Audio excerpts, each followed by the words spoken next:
Chapter 1. Day after day, week after week, passed away on my return to Geneva, and I could not collect the courage to recommence my work. I feared the vengeance of the disappointed fiend, yet I was unable to overcome my repugnance to the task which was enjoined me. I found that I could not compose a female without again devoting several months to profound study and laborious disquisition. I had heard of some discoveries having been made by an English philosopher, the knowledge of which was material to my success, and I sometimes thought of obtaining my father's consent to visit England for this purpose. But I clung to every pretense of delay and could not resolve to interrupt my returning tranquility. My health, which had hitherto declined, was now much restored, and my spirits, when unchecked by the memory of my unhappy promise, rose proportionably.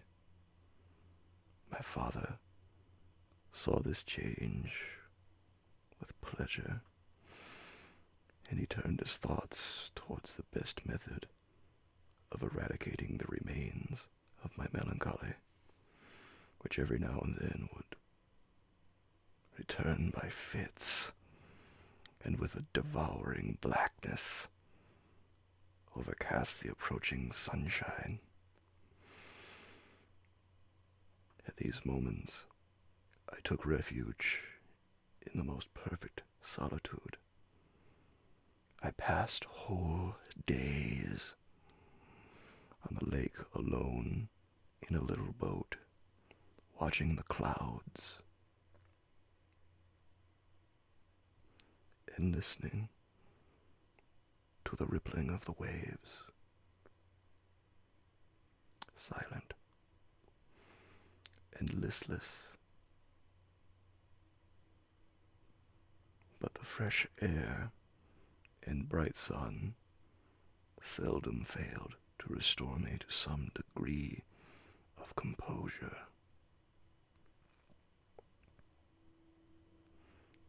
And on my return, I met the salutations of my friends with a readier smile and a more cheerful heart. It was after my return from one of these rambles that my father, calling me aside, thus addressed me. "I am happy to remark, my dear son, that you have resumed your former pleasures and seem to be returning to yourself, and yet you are still unhappy and still avoid our society. For some time I was lost in conjecture as to the cause of this, but yesterday an idea struck me, and if it is well founded, I conjecture you to avow it. Reserve on such a point would not be only useless, but draw down treble misery on us all." I trembled violently at this exordium, and my father continued,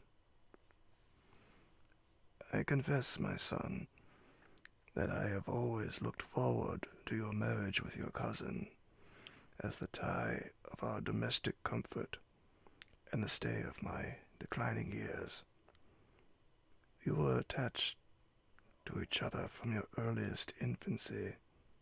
You studied together and appeared in dispositions and tastes entirely suited to one another, but so blind is the experience of man that what I conceive to be the best assistance to my plan may have entirely destroyed it. You perhaps regard her as your sister without any wish that she might become your wife. Nay, you may have met with another whom you may love, and considering yourself as bound in honor to your cousin, this struggle may occasion the poignant misery which you appear to feel. My dear father, reassure yourself. I love my cousin tenderly and sincerely. I never saw any woman who excited as Elizabeth does. My warmest admiration and affection. My future hopes and prospects are entirely bound up in the expectation of our union. The expectation of your sentiments on this subject, my dear Victor, gives me more pleasure than I have for some time experienced. If you feel thus, we shall assuredly be happy. However, present events may cast a gloom over us, but it is this gloom which appears to have taken so strong a hold of your mind that I wish to dissipate. Tell me, therefore, whether you object to an immediate solemnization of the marriage. We have been unfortunate, and recent events have drawn us from that everyday tranquility befitting my years and infirmities. You are younger, yet I do not suppose, possessed as you are of a competent fortune, that an early marriage would at all interfere with any future plans of honor and utility that you may have formed. Do not suppose, however, that I wish to dictate happiness to you, or that a delay on your part would cause me any serious uneasiness. Interpret my words with candor and answer me. I conjure you, with confidence and sincerity.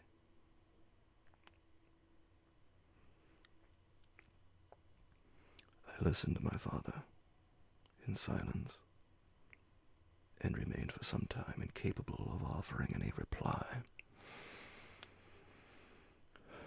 I revolved rapidly in my mind a multitude of thoughts, and endeavored to arrive at some conclusion. Alas, to me the idea of an immediate union with my cousin was one of horror and dismay. I was bound by a solemn promise which I had not yet fulfilled and dared not break. Or if I did, what manifold miseries might not impend over me and my devoted family? Could I enter into a festival with this deadly weight yet hanging around my neck and bowing me to the ground? I must perform my engagement and let the monster depart with his mate before I allowed myself to enjoy the delight of a union from which I expected peace. I remembered also the necessity imposed upon me of either journeying to England or entering into a long correspondence with those philosophers of that country whose knowledge and discoveries were of indispensable use to me in my present undertaking. The latter method of obtaining the desired intelligence was dilatory and unsatisfactory. Besides, any variation was agreeable to me, and I was delighted with the idea of spending a year or two in change of scene and variety of occupation, in absence from my family, during which period some event might happen which would restore me to them in peace and happiness. My promise would be fulfilled, and the monster have departed, or some accident might occur to destroy him and put an end to my slavery forever. These feelings dictated my answer to my father. I expressed a wish to visit England, but concealing the true reasons of this request, I clothed my desires under the guise of wishing to travel and see the world before I sat down for life within the walls of my native town. I urged my entreaty with earnestness, and my father was easily induced to comply, for a more indulgent and less dictatorial parent did not exist upon earth. Our plan was soon arranged. I should travel to Strasbourg, where Clerval would join me. Some short time would be spent in the towns of Holland, and our principal stay would be in England. We should return by France, and it was agreed that the tour should occupy the space of 2 years. My father pleased himself with the reflection that my union with Elizabeth should take place immediately on my return to Geneva. "These 2 years," said he, "will pass swiftly, and it will be the last delay that will oppose itself to your happiness. And indeed, I earnestly desire that period to arrive, when we shall all be united, and neither hopes nor fears arise to disturb our domestic calm." "I am content," I replied, "with your arrangement. By that time we shall both have become wiser, and I hope happier than we at present are." I sighed, but my father kindly forbore to question me further concerning the cause of my dejection. He hoped that new scenes and the amusement of traveling would restore my tranquility. I now made arrangements for my journey, but one feeling haunted me, which filled me with fear and agitation. During my absence, I should leave my friends unconscious of the existence of their enemy, and unprotected from his attacks, exasperated as he might be by my departure. But he had promised to follow me wherever I might go, and would he not accompany me to England? This imagination was dreadful in itself, but soothing, inasmuch as it supposed the safety of my friends.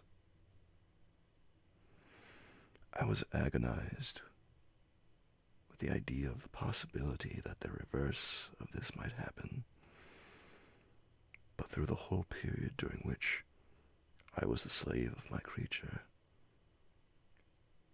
I allowed myself to be governed by the impulses of the moment, and my present sensations strongly intimated that the fiend would follow me and exempt my family from the danger of his machinations.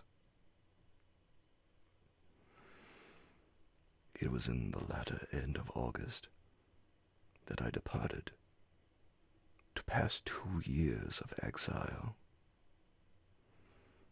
Elizabeth approved of the reasons of my departure, and only regretted that she had not the same opportunities of enlarging her experience and cultivating her understanding.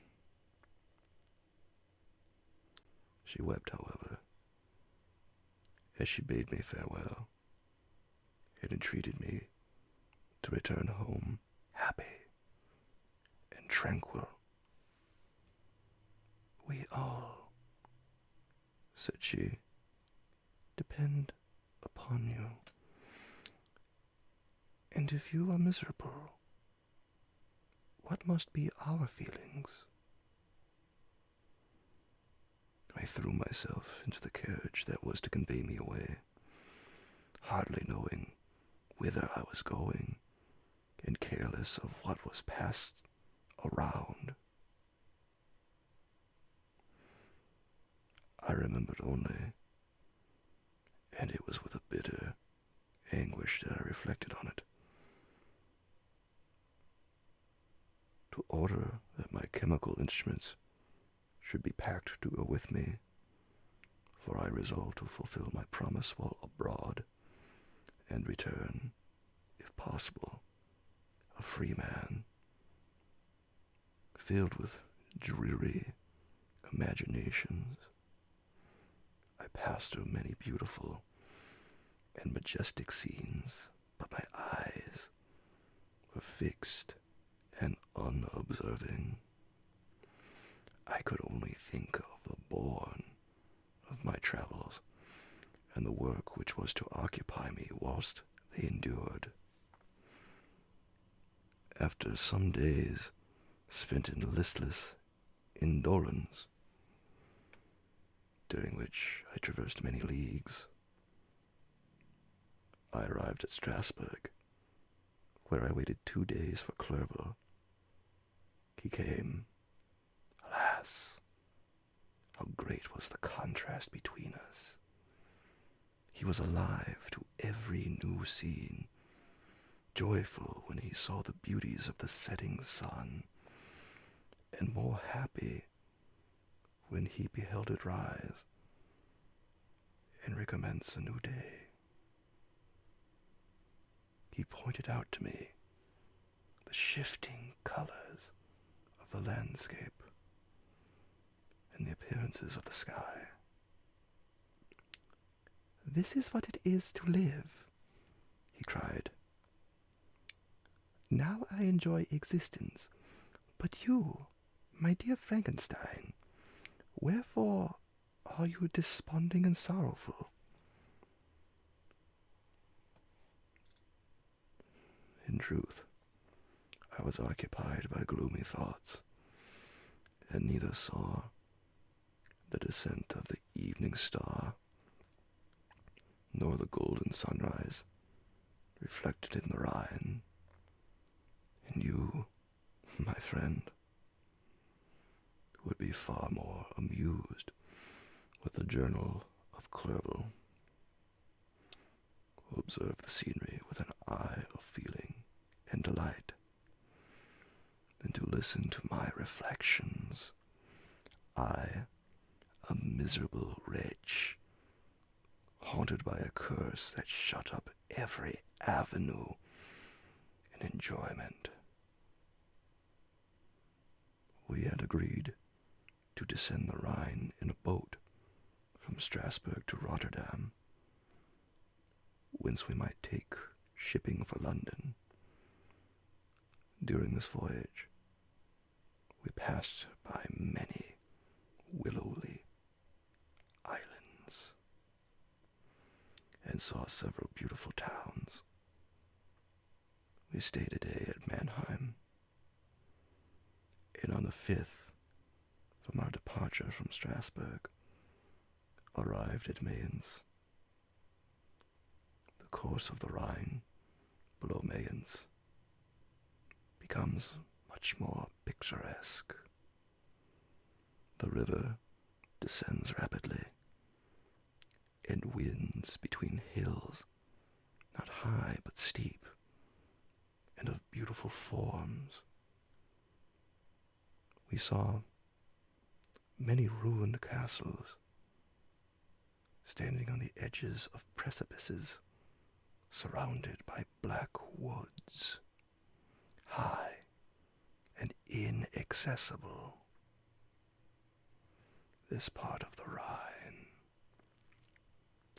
indeed, presents a singularly variegated landscape. In one spot, you view rugged hills, ruined castles overlooking tremendous precipices, with the dark Rhine rushing beneath. And on the sudden turn of a promontory, flourishing vineyards with green sloping banks and a meandering river and populous towns occupy the scene. We traveled at the time of the vintage and heard the song of the laborers as we glided down the stream. Even I, depressed in mind, and my spirits continually agitated by gloomy feelings, even I was pleased. I lay at the bottom of the boat, and as I gazed on the cloudless blue sky, I seemed to drink in a tranquility to which I had long since been a stranger. And if these were my sensations, who can describe those of Henry? He felt as if he had been transported to fairyland and enjoyed a happiness seldom tasted by man.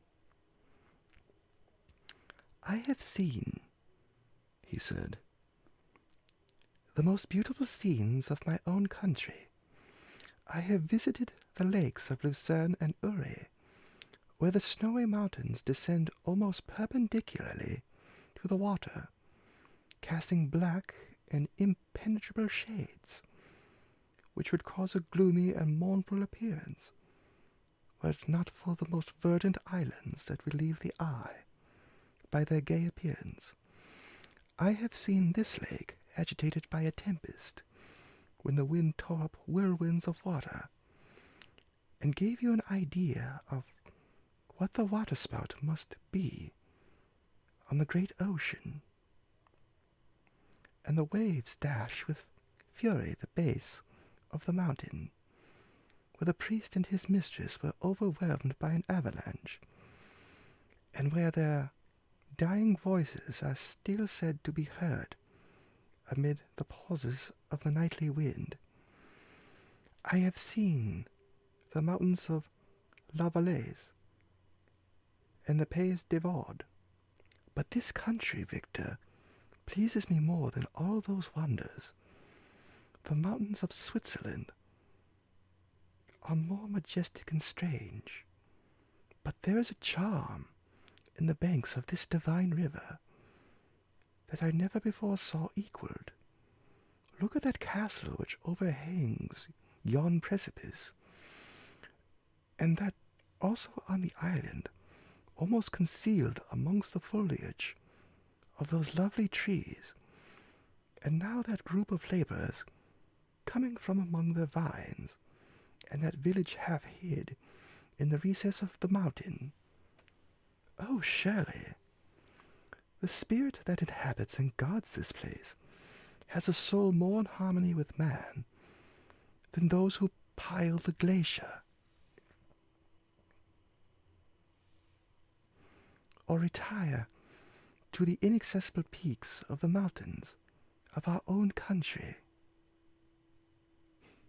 Clerval, beloved friend, even now it delights me to record your words, and to dwell on the praise of which you are so eminently deserving.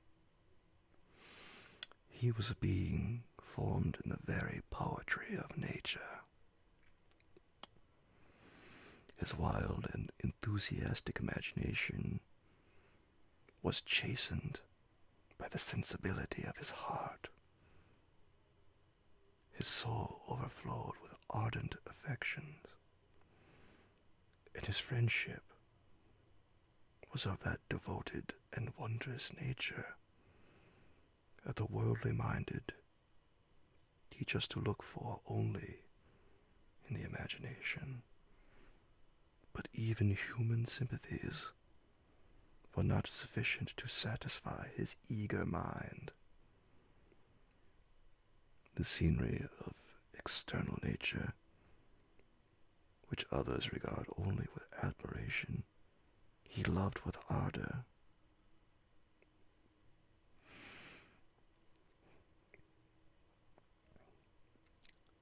The sounding cataract haunted him like a passion. The tall rock, the mountain, and the deep and gloomy wood, their colors and their forms were then to him an appetite, a feeling, and a love that had no need of a remoter charm, by thought supplied, or any interest unborrowed from the eye. And where does he now exist? Is this gentle and lovely being lost forever? Has this mind, so replete with ideas, imaginations fanciful and magnificent, which formed a world whose existence depended on the life of its creator, has this mind perished? Does it now only exist in my memory? No, it is not thus. Your form, so divinely wrought and beaming with beauty, has decayed, but your spirit still visits and consoles with your unhappy friend. Pardon this gush of sorrow. These ineffectual words are but a slight tribute to the unexampled worth of Henry, but they soothe my heart, overflowing with the anguish which his remembrance creates. I will proceed with my tale.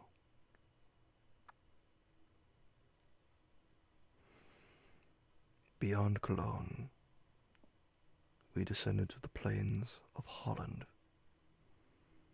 and we resolved to post the remainder of our way, for the wind was contrary, and the stream of the river was too gentle to aid us. Our journey here lost the interest arising from beautiful scenery, but we arrived in a few days at Rotterdam, whence we proceeded by sea to England. It was on a clear morning in the latter days of December that I first saw the white cliffs of Britain. The banks of the Thames presented a new scene. They were flat but fertile, and almost every town was marked by the remembrance of some story. We saw Tilbury Fort, and remembered the Spanish Armada, Gravesend, Woolwich, and Greenwich, places which I had heard of, even in my country. At length, we saw the numerous steeples of London, St. Paul's towering above all, and the Tower famed in English history. Chapter 2. London was our present point of rest. We determined to remain several months in this wonderful and celebrated city. Clerval desired the intercourse of the men of genius and talent who flourished at this time. But this was with me a secondary object. I was principally occupied with the means of obtaining the information necessary for the completion of my promise, and quickly availed myself of the letters of introduction that I had brought with me, addressed to the most distinguished natural philosophers. If this journey had taken place during my days of study and happiness, it would have afforded me inexpressible pleasure. But a blight had come over my existence, and I only visited these people for the sake of the information they might give me on the subject in which my interest was so terribly profound. Company was irksome to me. When alone, I could fill my mind with the sights of heaven and earth. The voice of Henry soothed me, and I could thus cheat myself into a transitory peace. But busy, uninteresting, joyous faces brought back despair to my heart. I saw an insurmountable barrier placed between me and my fellow men. This barrier was sealed with the blood of William and Justine. And to reflect on the events connected with those names filled my soul with anguish. But in Clerval, I saw the image of my former self. He was inquisitive and anxious to gain experience and instruction. The difference of manners, which he observed was to him an inexhaustible source of instruction and amusement. He was forever busy, and the only check to his enjoyments was my sorrowful and dejected mien.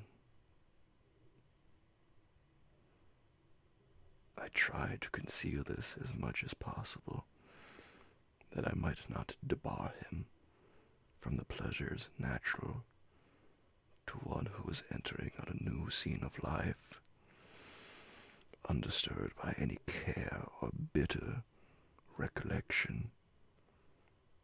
I often refused to accompany him, alleging another engagement, that I might remain alone. I now also began to collect the materials necessary for my new creation, and this was to me like the torture of single drops of water continually falling on the head.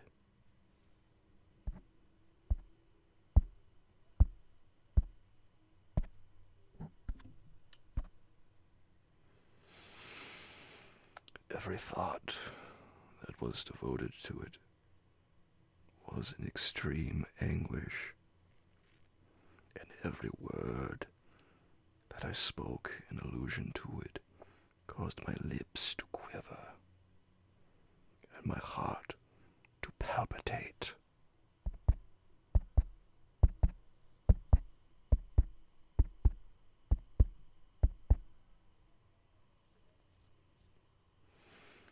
After passing some months in London, we received a letter from a person in Scotland who had formerly been our visitor at Geneva.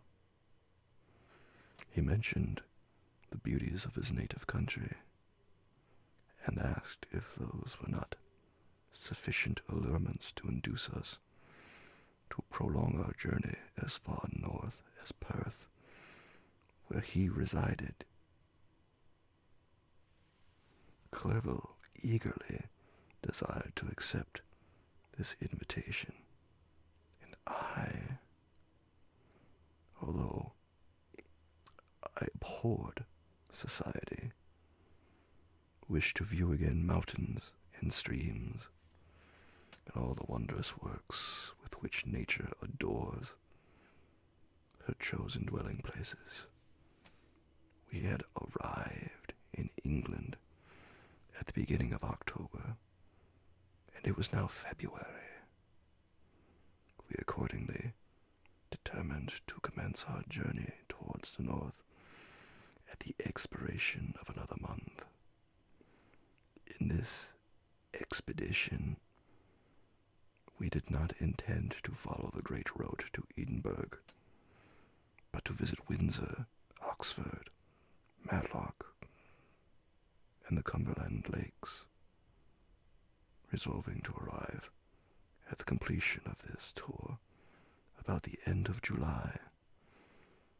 I packed my chemical instruments and the materials I had collected, resolving to finish my labors in some obscure nook in the northern highlands of Scotland.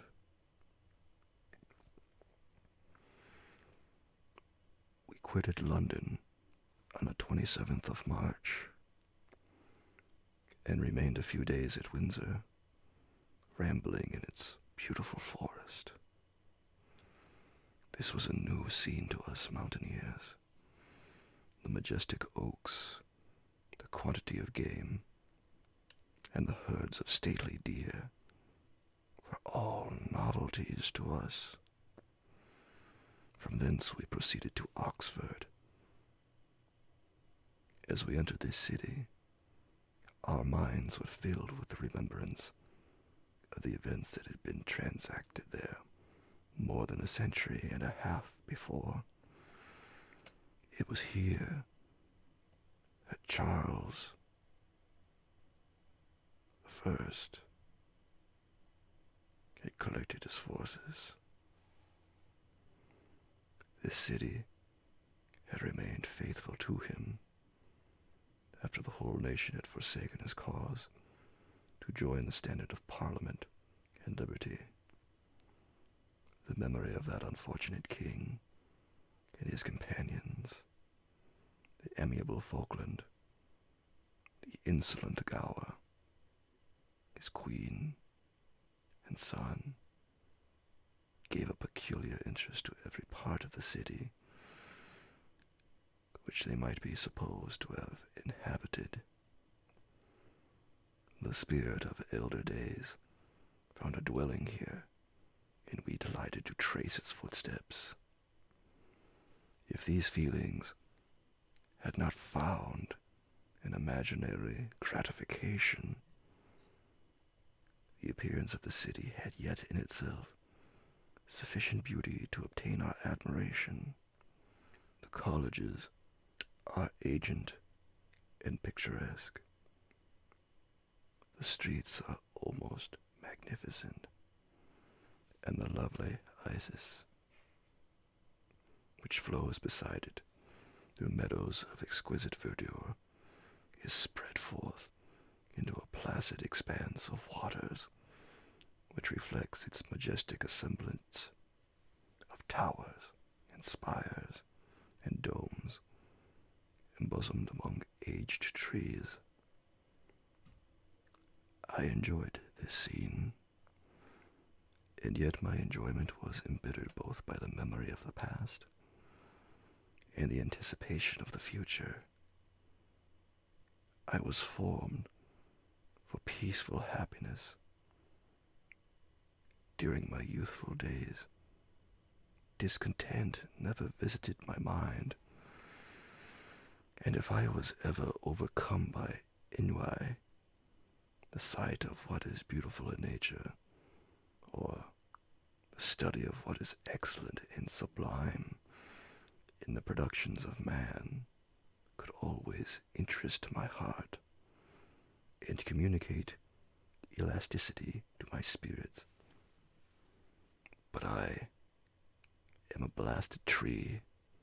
The bolt has entered my soul, and I felt then that I should survive to exhibit what I shall soon cease to be, a miserable spectacle of wrecked humanity, pitiable to others, and abhorred in myself. We passed a considerable period at Oxford, rambling among its environs, and endeavoring to identify every spot which might relate to the most animating epoch of English history. Our little voyages of discovery were often prolonged by the successive objects that presented themselves. We visited the tomb of the illustrious Hampden and the field on which that patriot fell. For a moment, my soul was elevated from its debasing and miserable fears to contemplate the divine ideas of liberty and self-sacrifice, of which these sites were the monuments and the remembrances. For an instant, I dared to shake off my chains and look around me with a free and lofty spirit. But the iron had eaten into my flesh, and I sank again, trembling and hopeless, into my miserable self. We left Oxford with regret and proceeded to Matlock, which was our next place of rest. The country in the neighborhood of this village resembled to a greater degree the scenery of Switzerland, but everything is on a lower scale, and the green hills won the crown of distant white Alps, which always attend on the piney mountains of my native country. We visited the Wonders Cave and the little cabinets of natural history, where the curiosities are disposed in the same manner as in the collections at Servox and Chamonix. The latter name made me tremble when pronounced by Henry, and I hastened to quit Matlock, with which that terrible scene was thus associated. From Derby, still journeying northward, we passed 2 months in Cumberland and Westmoreland. I could now almost fancy myself among the Swiss mountains. The little patches of snow which yet lingered on the northern sides of the mountains, the lakes and the dashing of the rocky streams were all familiar and dear sights to me. Here also we made some acquaintances who almost contrived to cheat me into happiness.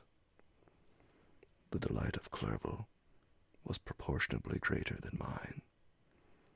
His mind expanded in the company of men of talent, and he found in his own nature greater capacities and resources than he could have imagined himself to have possessed while he associated with his inferiors. "I could pass my life here," said he to me, "and among these mountains I should scarcely regret Switzerland and the Rhine." But he found that a traveler's life is one that includes much pain amidst its enjoyments. His feelings are forever on the stretch, and when he begins to sink into repose, he finds himself obliged to quit that on which he rests in pleasure for something new, which again engages his attention, and which he also forsakes for other novelties. We had scarcely visited the various lakes of Cumberland and Westmoreland, and conceived an affection for some of the inhabitants, when the period of our appointment with our Scotch friend approached, and we left them to travel on. For my own part, I was not sorry. I had now neglected my promise for some time, and I feared the effects of the demon's disappointment. He might remain in Switzerland and wreak his vengeance on my relatives. This idea pursued me and tormented me at every moment from which I might otherwise have snatched repose and peace. I waited for my letters with feverish impatience. If they were delayed, I was miserable and overcome by 1,000 fears. And when they arrived, and I saw the superscription of Elizabeth or my father, I hardly dared to read and ascertain my fate. Sometimes I thought that the fiend followed me, and might expedite my remissness by murdering my companion. When these thoughts possessed me, I would not quit Henry for a moment, but followed him as his shadow, to protect him from the fancied rage of his destroyer. I felt as if I had committed some great crime, the consciousness of which haunted me. I was guiltless, but I had indeed drawn down a horrible curse upon my head, as mortal as that of crime. I visited Edinburgh with languid eyes and mind, and yet that city might have interested the most unfortunate being. Clerval did not like it so well as Oxford, for the antiquity of the latter city was more pleasing to him, but the beauty and regularity of the new town of Edinburgh, its romantic castle, and its environs, the most delightful in the world, Arthur's Seat, St. Bernard's Well, and the Pentland Hills, compensated him for the change, and filled him with cheerfulness and admiration. But I was impatient to arrive at the termination of my journey. We left Edinburgh in a week, passing through Cupar, St. Andrews, and along the banks of the Tay to Perth, where our friend expected us. But I was in no mood to laugh and talk with strangers, or enter into their feelings or plans with the good humor expected from a guest. And accordingly I told Clerval that I wished to make the tour of Scotland alone. "Do you," said I, "enjoy yourself, and let this be our rendezvous. I may be absent a month or two, but do not interfere with my motions. I entreat you, leave me to peace and solitude for a short time, and when I return, I hope it will be with a lighter heart, more congenial to to your own temper.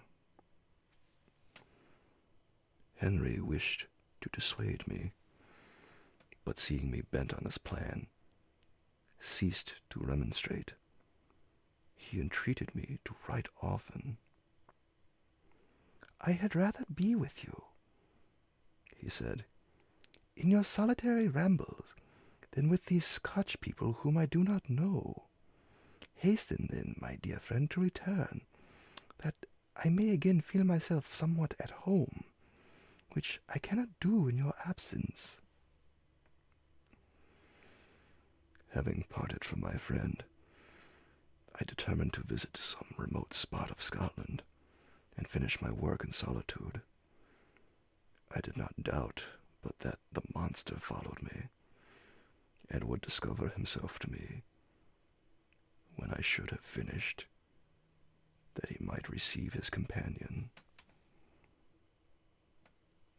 With this resolution I traversed the northern highlands, and fixed on one of the remotest of the Orkneys as the scene labors.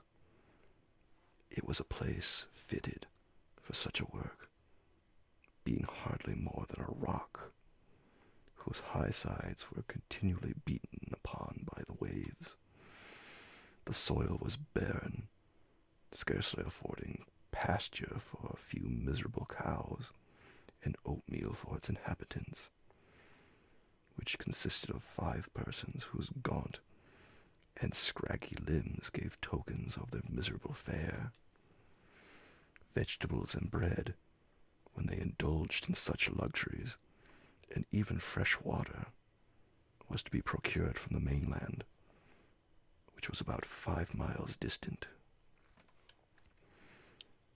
On the whole island, there were but 3 miserable huts, and one of these was vacant when I arrived. This I hired.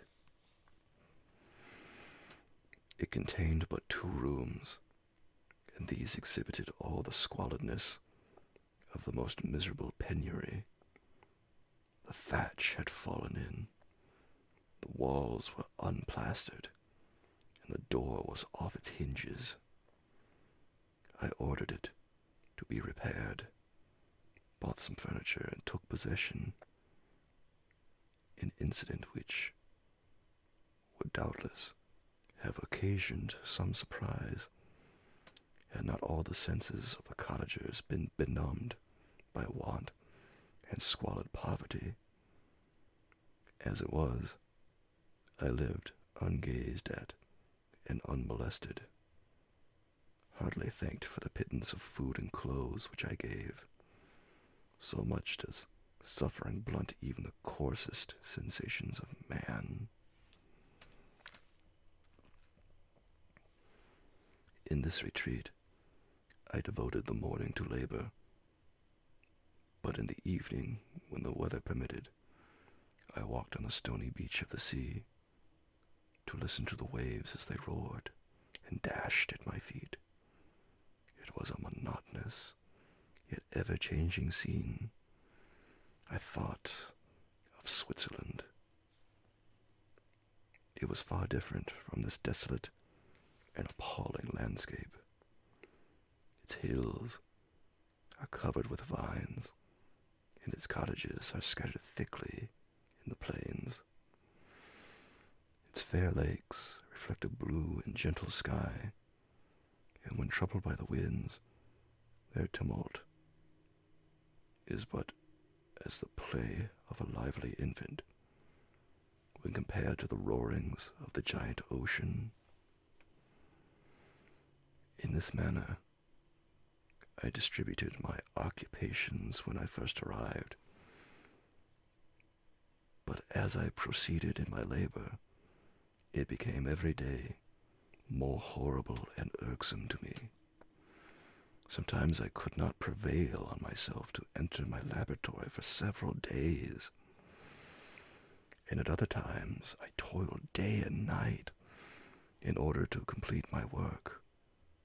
It was indeed a filthy process in which I was engaged. During my first experiment, A kind of enthusiastic frenzy had blinded me to the horror of my employment. My mind was intently fixed on the sequel of my labor, and my eyes were shut to the horror of my proceedings.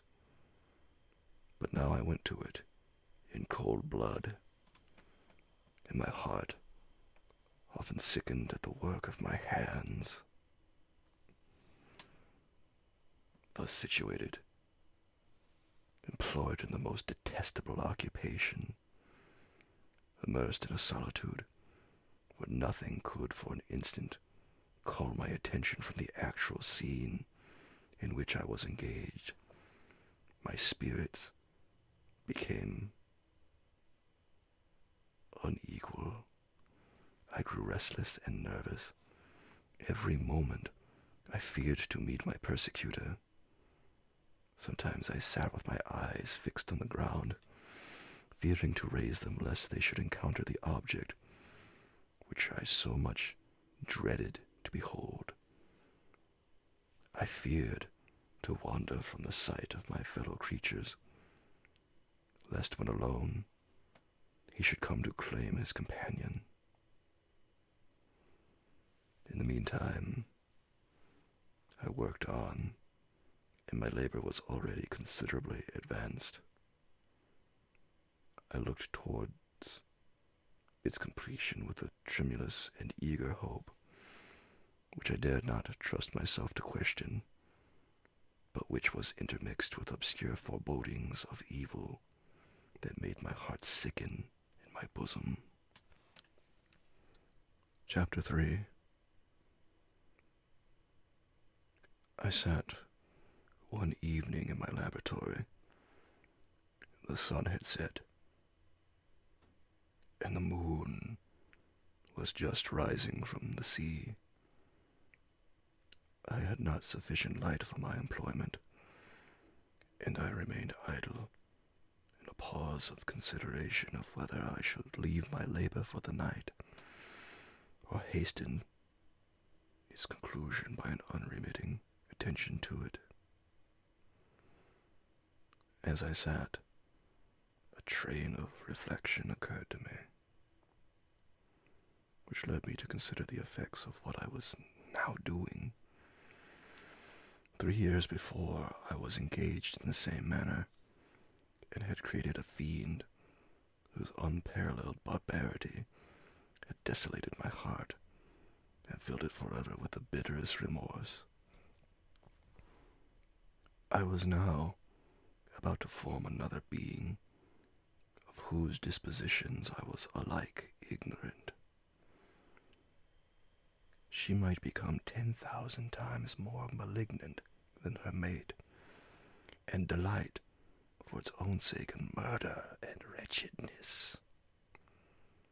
He had sworn to quit the neighborhood of man and hide himself in deserts, but she had not. And she, who in all probability was to become a thinking and reasoning animal, might refuse to comply with a compact made before her creation. They might even hate each other.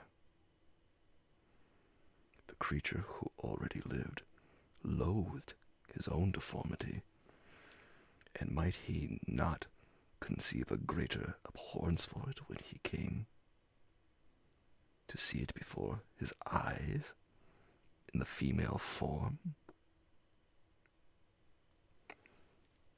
She might also turn with disgust from him to the superior beauty of man. She might quit him,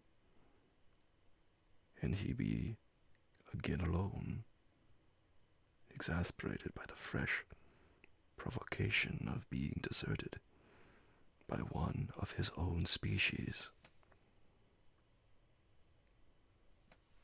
Even if they were to leave Europe and inhabit the deserts of the New World, yet one of the first results of those sympathies for which the demon thirsted would be children, and a race of devils would be propagated upon the earth,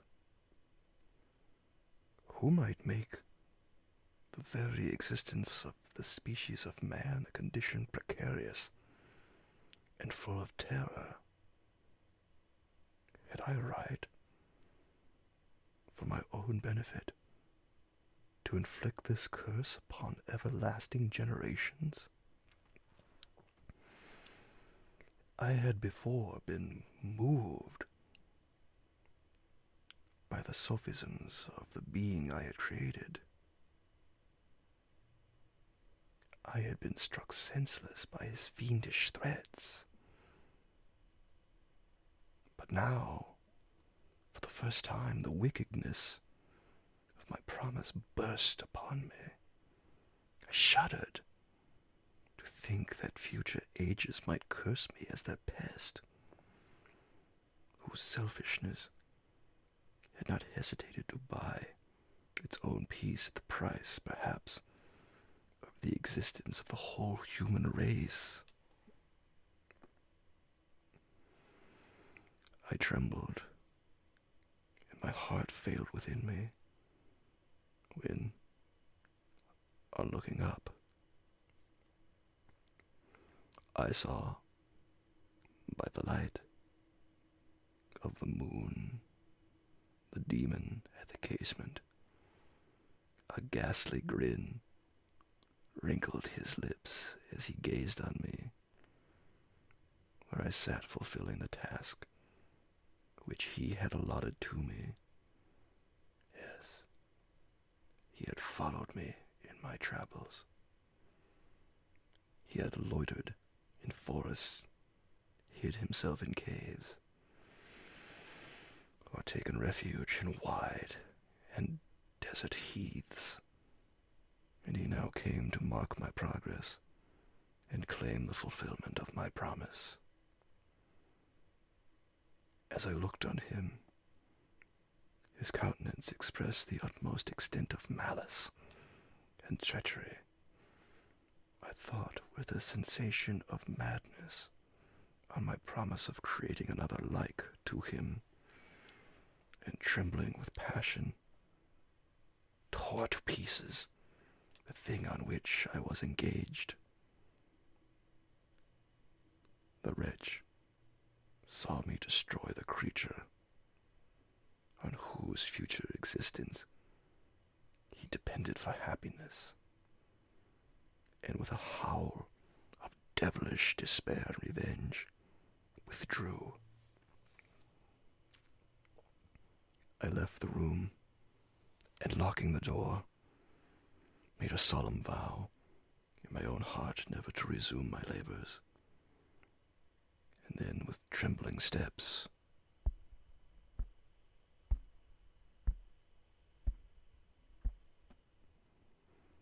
I sought my own apartment. I was alone. None were near me to dissipate the gloom and relieve me from the sickening oppression of the most terrible reveries. Several hours passed, and I remained near my window, gazing on the sea. It was almost motionless, for the winds were hushed, and all nature reposed under the eye of the quiet moon. A few fishing vessels alone specked the water, and now and then the gentle breeze wafted the sound of voices as the fishermen called to one another. I felt the silence, although I was hardly conscious of its extreme profundity, until my ear was suddenly arrested by the paddling of oars near the shore, and a person landed close to my house. In a few minutes after, I heard the creaking of my door, as if someone endeavored to open it softly. I trembled from head to foot. I felt a presentiment of who it was, and wished to rouse one of the peasants who dwelt in a cottage not far from mine. But I was overcome by the sensation of helplessness, so often felt in frightful dreams, when you in vain endeavor to fly from an impending danger, and was rooted at the spot. Presently, I heard the sound of footsteps along the passage.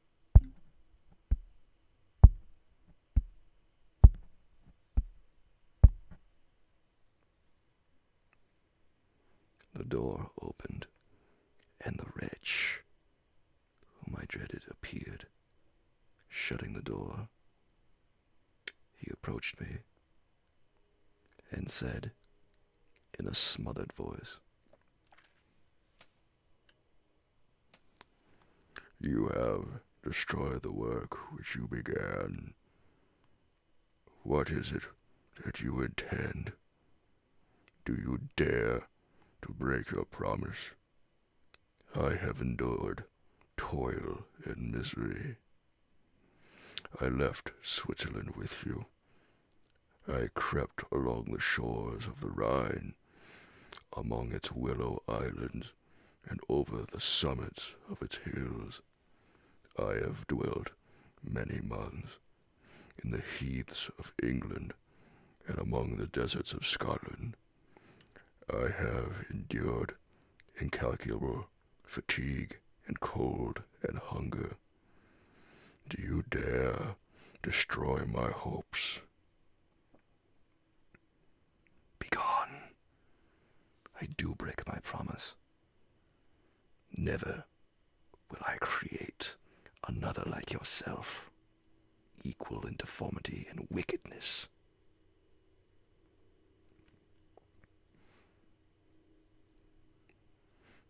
Slave, I before reasoned with you, but you have proved yourself unworthy of my condescension. Remember that I have power. You believe yourself miserable, but I can make you so wretched that the light of day will be hateful to you. You are my creator, but I am your master. Obey.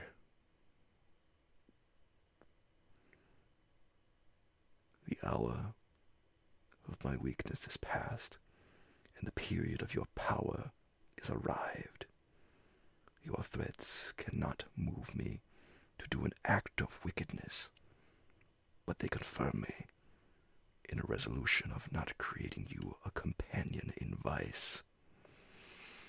Shall I, in cool blood, set loose upon the earth a demon whose delight in death and wretchedness? Begone. I am firm, and your words will only exasperate my rage.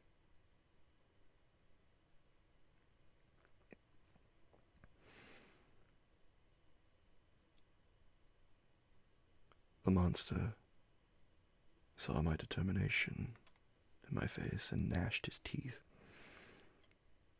in the impotence of anger. Shall each man, cried he, find a wife for his bosom, and each beast have his mate, and I be alone? I had feelings of affection, and they were requited by detestation and scorn.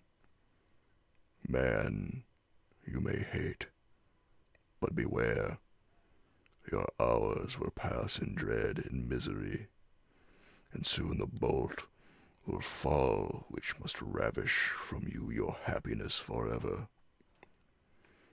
Are you to be happy while I grovel in the intensity of my wretchedness?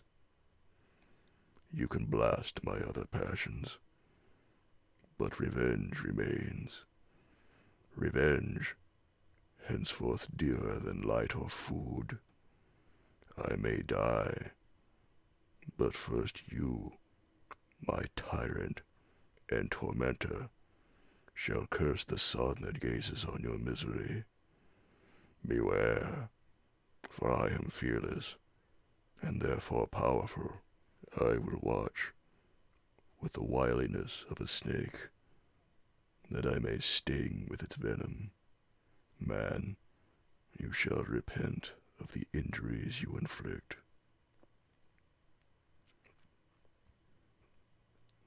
Devil, cease, and do not poison the air with these sounds of malice.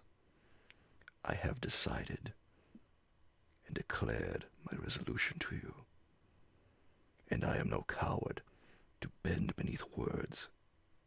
Leave me. I am inexorable. It is well. I go. But remember, I shall be with you on your wedding night.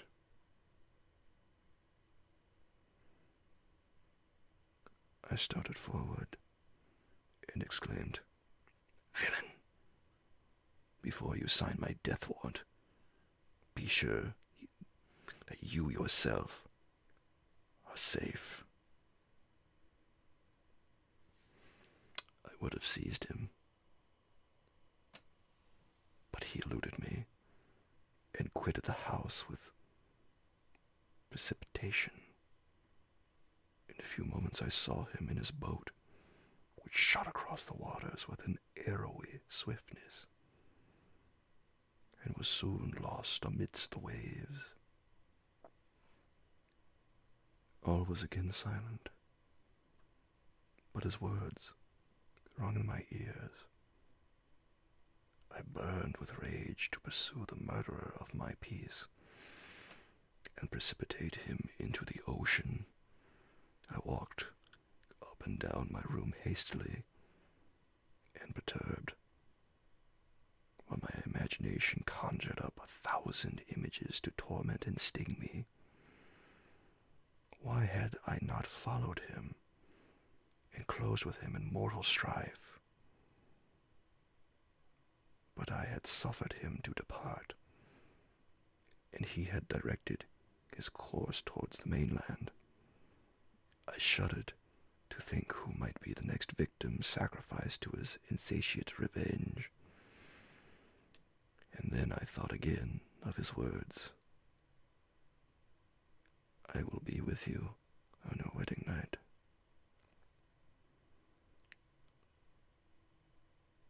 That then was the period fixed for the fulfillment of my destiny. In the hour, then I should die.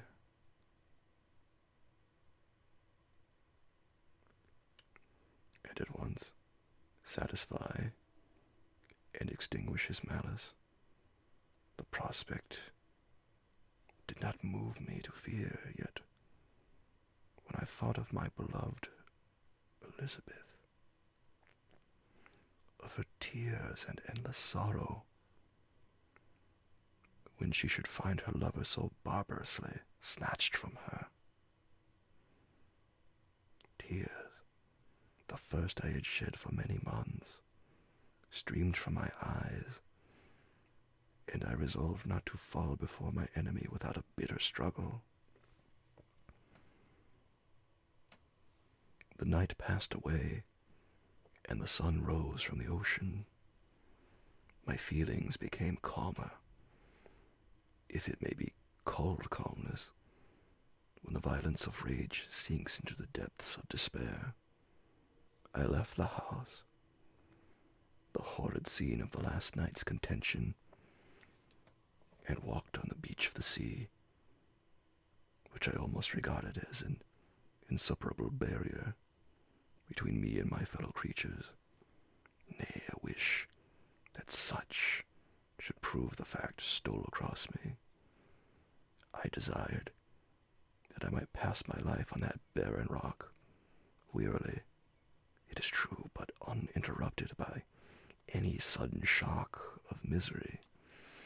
If I returned, it was to be sacrificed, or to see those whom I most loved die under the grasp of a demon whom I had myself created. I walked about the aisle like a restless spectre, separated from all it loved, and miserable in the separation.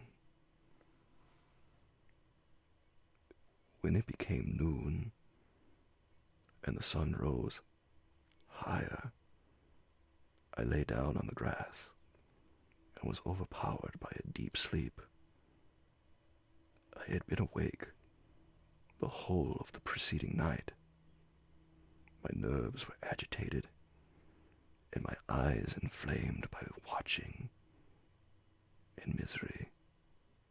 The sleep into which I now sunk refreshed me, and when I awoke, I again felt as if I belonged to a race of human beings like myself, and I began to reflect upon what had passed with greater composure. Yet still the words of the fiend rung in my ears like a death knell. They appeared like a dream, yet distinct and oppressive as a reality. The sun had far descended, and I still sat on the shore, satisfying my appetite, which had become ravenous with an oaten cake, when I saw a fishing boat land close to me, and one of the men brought me a packet. It contained letters from Geneva, and one from Clerval, entreating me to join him. He said that nearly a year had elapsed since we had quitted Switzerland, and France was yet unvisited. He entreated me, therefore, to leave my solitary isle and meet him at Perth in a week from that time, when we might arrange the plan of our future proceedings. This letter, in a degree, recalled me to life, and I determined to quit my island at the expiration of 2 days. Yet before I departed, there was a task to perform on which I shuddered to reflect. I must pack my chemical instruments, and for that purpose I must enter the room which had been the scene of my odious work, and I must handle those utensils, the sight of which was sickening to me. The next morning at daybreak, I summoned sufficient courage and unlocked the door of my laboratory. The remains of the half-finished creature whom I had destroyed lay scattered on the floor, and I almost felt as if I had mangled the living flesh of a human being. I paused to collect myself, and then entered the chamber. With trembling hand, I conveyed the instruments out of the room, but I reflected that I ought not to leave the relics of my work to excite the horror and suspicion of the peasants, and I accordingly put them into a basket with a great quantity of stones, and laying them up, determined to throw them into the sea that very night. And in the meantime, I sat upon the beach, employed in cleaning and arranging my chemical apparatus. Nothing could be more complete than the alteration that had taken place in my feelings since the night of the appearance of the demon. I had before regarded my promise with a gloomy despair, as a thing that, with whatever consequences, must be fulfilled. But I now felt as if a film had been taken from before my eyes, and that I, for the first time, saw clearly. The idea of renewing my labors did not for one instant occur to me. The threat I had heard weighed on my thoughts, but I did not reflect that a voluntary act of mine could avert it. I had resolved in my own mind that to create another like the fiend I had first made would be an act of the basest and most atrocious selfishness, and I banished from my mind every thought that could lead to a different conclusion. Between 2 and 3 in the morning, the moon rose, and I then, putting my basket aboard a little skiff, sailed out about 4 miles from the shore. The scene was perfectly solitary. A few boats were returning towards land, but I sailed away from them. I felt as if I was about the commission of a dreadful crime, and avoided with shuddering anxiety any encounter with my fellow creatures. At one time the moon, which had before been clear, was suddenly overspread by a thick cloud, and I took advantage of the moment of darkness and cast my basket into the sea. I listened to the gurgling sound as it sunk, and then sailed away from the spot. The sky became clouded, but the air was pure, although chilled by the northeast breeze that was then rising. But it refreshed me and filled me with such agreeable sensations that I resolved to prolong my stay on the water, and fixing the rudder in a direct position, stretched myself at the bottom of the boat. Clouds hid the moon, everything was obscure, and I heard the only sound, the sound of the boat, as its keel cut through the waves. The murmur lulled me, and in a short time I slept soundly. I do not know how long I remained in this situation, but when I awoke I found that the sun had already mounted considerably. The wind was high,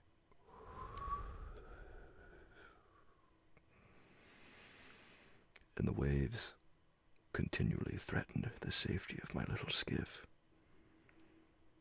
I found that the wind was northeast.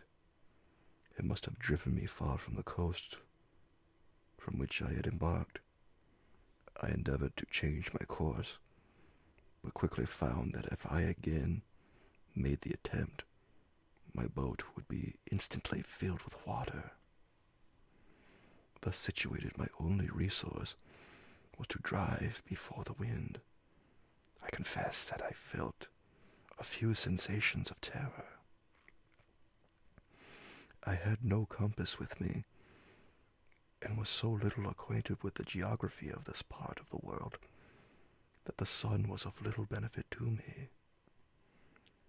I might be driven into the wide Atlantic and feel all the tortures of starvation, or be swallowed up in the immeasurable waters that roared and buffeted around me. I had already been out many hours, and felt the torment of a burning thirst, a prelude to my other sufferings. I looked on the heavens, which were covered by clouds that flew before the wind, only to be replaced by others. I looked upon the sea. It was to be my grave. "Fiend," I exclaimed, "your task is already fulfilled." I thought of Elizabeth, of my father, and of Clerval, and sunk into a reverie so despairing and frightful that even now, when the scene is on the point of closing before me forever, I shudder to reflect on it. Some hours passed thus, but by degrees, as the sun declined towards the horizon, the wind died away into a gentle breeze.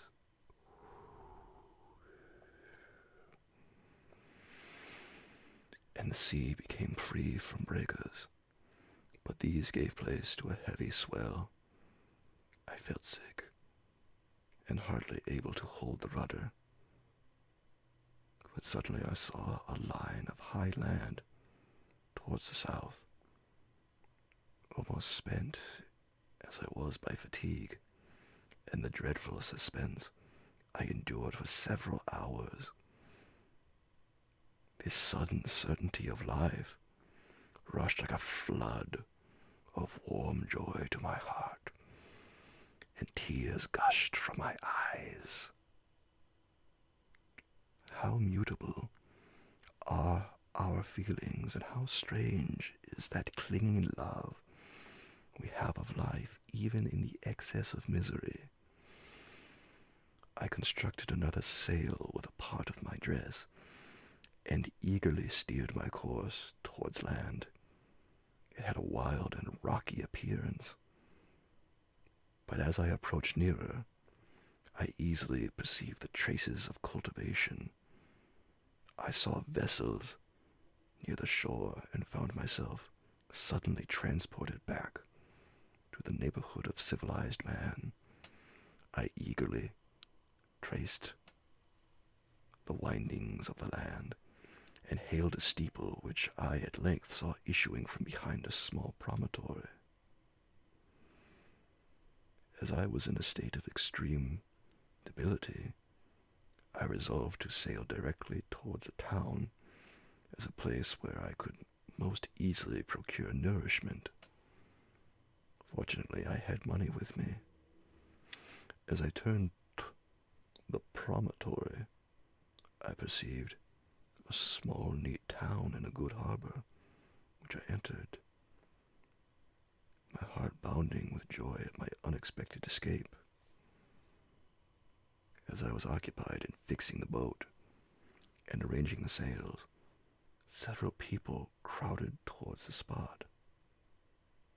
They seemed very much surprised at my appearance, but instead of offering me any assistance, whispered together with gestures that at any other time might have produced in me a slight sensation of alarm. As it was, I merely remarked that they spoke English, and I therefore addressed them in that language. "My good friends," said I, "will you be so kind as to tell me the name of this town, and inform me where I am?" "You will know that soon enough," replied a man with a gruff voice. "Maybe you are come to a place that will not prove much to your taste, but you will not be consulted as to your quarters, I promise you."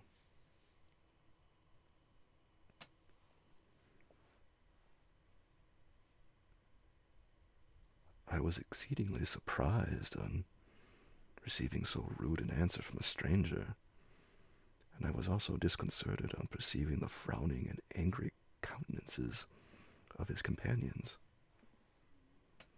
"Why do you answer me so roughly?" I replied. "Surely it is not the custom of Englishmen to receive strangers so inhospitably." "I do not know," said the man, "what is the custom of the English, but it is the custom of the Irish to hate villains." While this strange dialogue continued, I perceived the crowd rapidly increase. The faces expressed a mixture of curiosity and anger which annoyed and, in some degree, alarmed me. I inquired the way to the inn, but no one replied. I then moved forward, and a murmuring sound arose from the crowd as they followed and surrounded me. When an ill-looking man approached, tapped me on the shoulder, and said,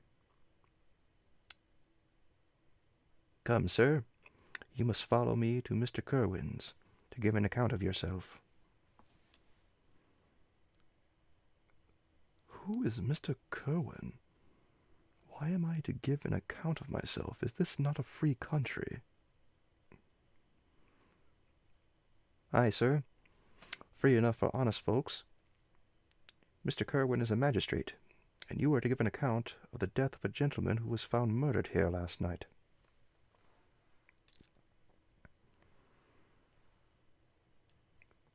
This answer startled me,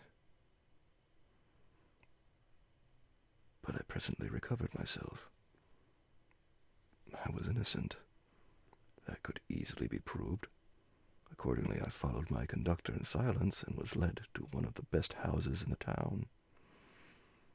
I was ready to sink from fatigue and hunger, but being surrounded by a crowd, I thought it politic to rouse all my strength, that no physical debility might be construed into apprehension or conscious guilt. Little did I then expect the calamity that was in a few moments to overwhelm me and extinguish in horror and despair all fear of ignominy or death. I must pause here, for it requires all my fortitude to recall the memory of the frightful events which I am about to relate in proper detail to my recollection. Chapter 4.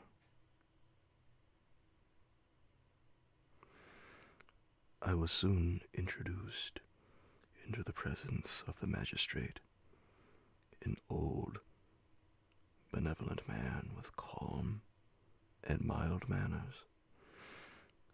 He looked upon me, however, with some degree of severity, and then, turning towards my conductors, he asked who appeared as witnesses on this occasion. About half a dozen men came forward, and one being selected by the magistrate, he deposed that he had been out fishing the night before with his son and brother-in-law, Daniel Nugent, when, about 10 o'clock, they observed a strong northerly blast rising.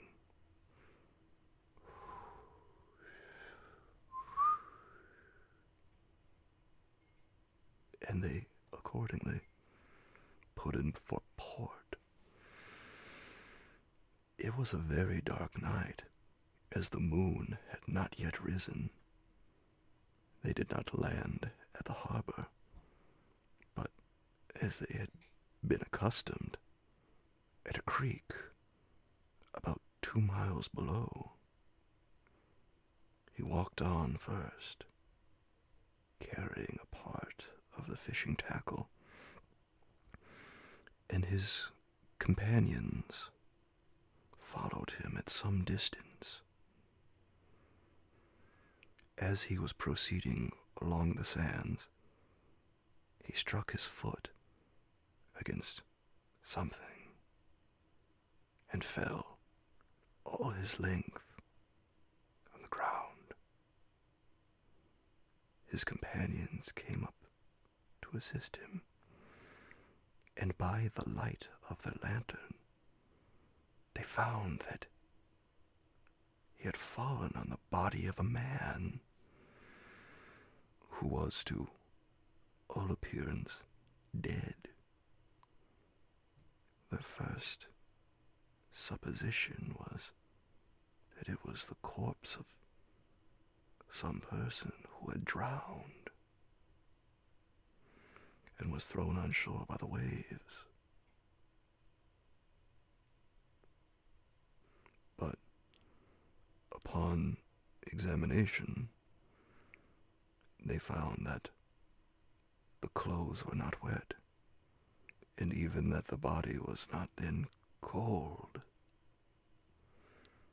They instantly carried it to the cottage of an old woman near the spot and endeavored, but in vain, to restore it to life. He appeared to be a handsome young man, about 25 years of age. He had apparently been strangled, for there was no sign of any violence except the black mark of fingers on his neck. The first part of this deposition did not in the least interest me, but when the mark of the fingers was mentioned, I remembered the murder of my brother and felt myself extremely agitated. My limbs trembled, and a mist came over my eyes, which obliged me to lean on a chair for support. The magistrate observed me with a keen eye, and of course drew an unfavorable augury from my manner. The son confirmed his father's account, but when Daniel Nugent was called, he swore positively that just before the fall of his companion, he saw a boat with a single man in it at a short distance from the shore, and as far as he could judge by the light of a few stars, it was the same boat in which I had just landed. A woman deposed that she lived near the beach and was standing at the door of her cottage, waiting for the return of the fishermen, about an hour before she heard of the discovery of the body, when she saw a boat with only one man in it push off from that part of the shore where the corpse was afterwards found. Another woman confirmed the account of the fishermen having brought the body into her house. It was not cold. They put it into a bed and rubbed it, and Daniel went to the town for an apothecary. But life was quite gone.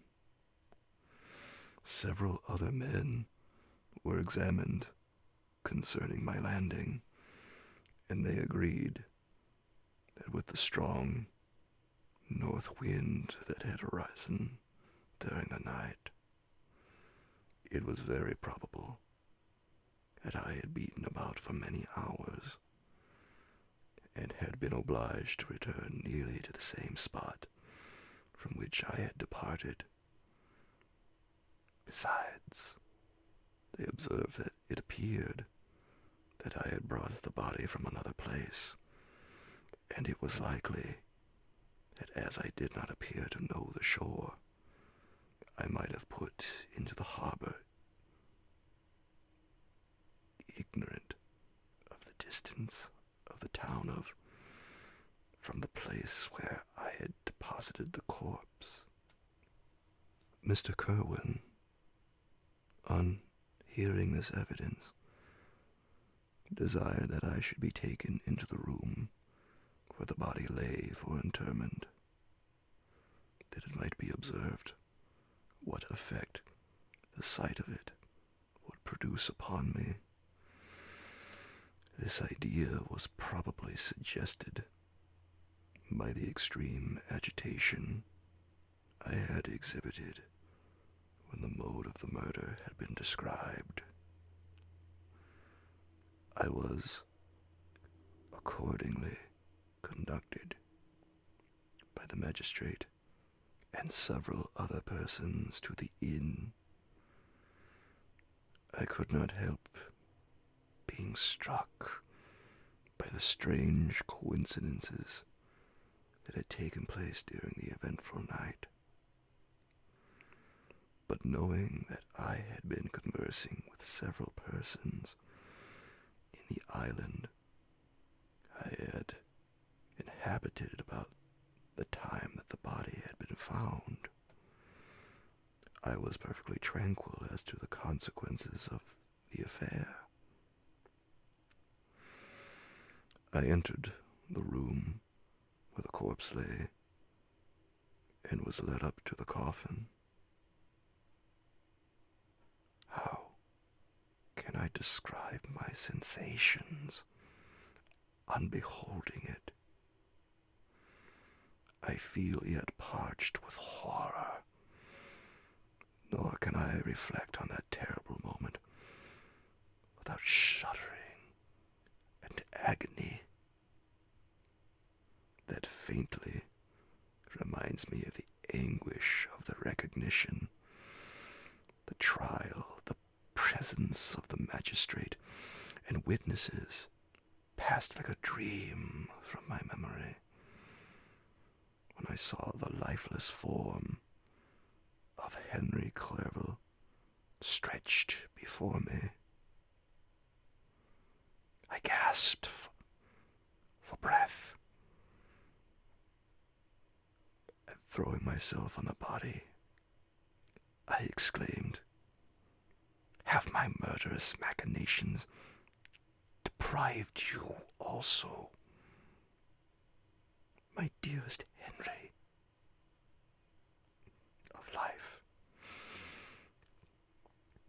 Two I have already destroyed. Other victims await their destiny.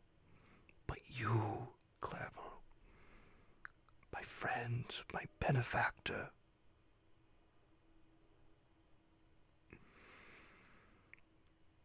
the human frame could no longer support the agonizing suffering that I endured, and I was carried out of the room in strong convulsions. A fever succeeded to this. I lay for 2 months on the point of death. My ravings, as I afterwards heard, were frightful. I called myself the murderer of William, of Justine, and of Clerval. Sometimes I entreated my attendants to assist me in the destruction of the fiend by whom I was tormented, and at others I felt the fingers of the monster already grasping my neck, and screamed aloud with agony and terror. Fortunately, as I spoke my native language, Mr. Kerwin alone understood me, but my gestures and bitter cries were sufficient to affright the other witnesses. Why did I not die? More miserable than man ever was before, why did I not sink into forgetfulness and rest? Death snatches away many blooming children, the only hopes of their doting parents. How many brides and youthful lovers have been one day in the bloom of health and hope, and the next a prey for worms and the decay of the tomb. Of what materials was I made that I could thus resist so many shocks, which, like the turning of the wheel, continually renewed the torture? But I was doomed to live.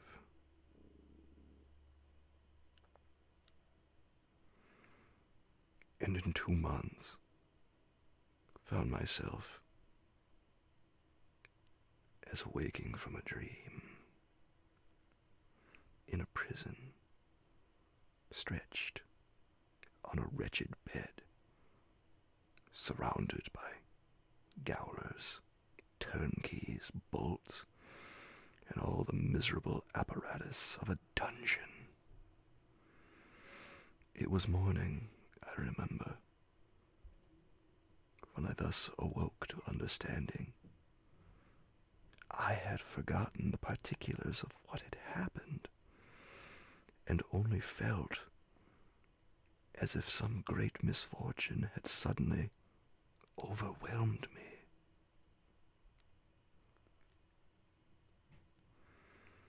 But when I looked around and saw the barred windows and the squalidness of the room in which I was, all flashed across my memory, and I groaned bitterly.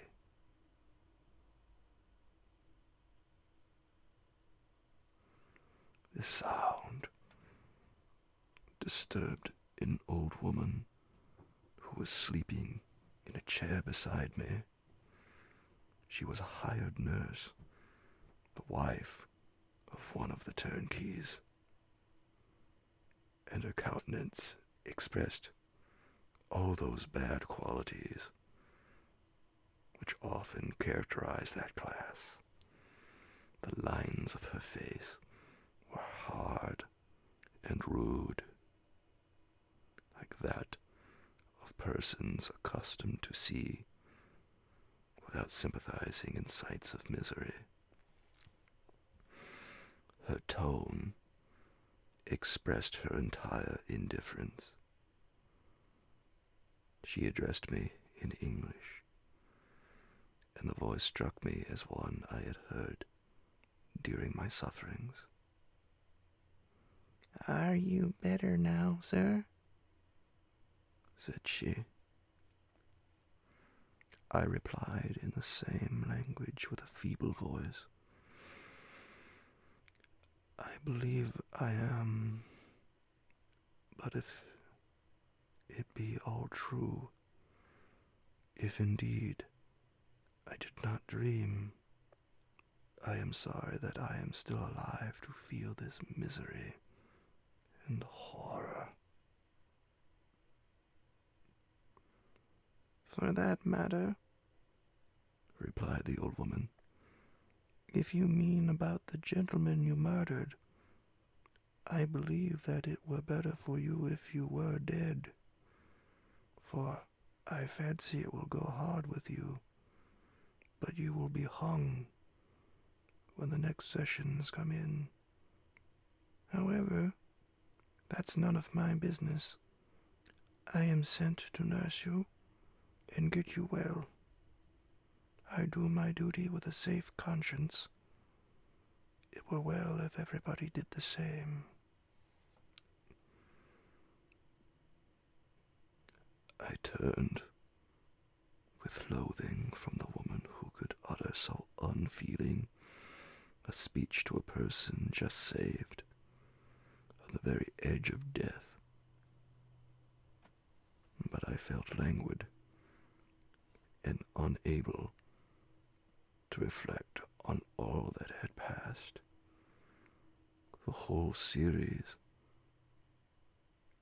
of my life appeared to me as a dream.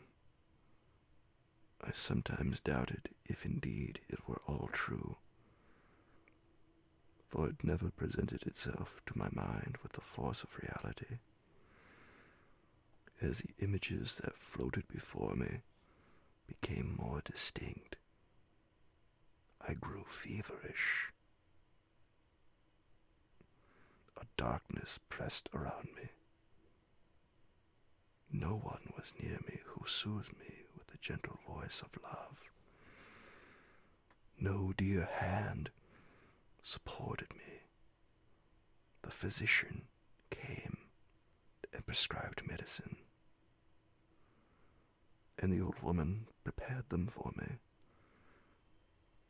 But utter carelessness was visible in the first, and the expression of brutality was strongly marked in the visage of the second. Who could be interested in the fate of a murderer but the hangman who would gain his fee? These were my first reflections, but I soon learned that Mr. Kerwin had shown me extreme kindness. He had caused the best room in the prison to be prepared for me. Wretched, indeed, was the best, and it was he who had provided a physician and a nurse. It is true, he seldom came to see me, for although he ardently desired to relieve the sufferings of every human creature,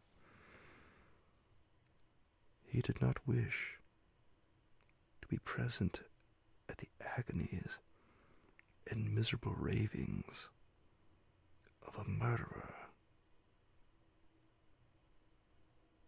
He came, therefore, sometimes to see that I was not neglected, but his visits were short and at long intervals. One day, when I was gradually recovering, I was seated in a chair, my eyes half open, and my cheeks livid like those in death.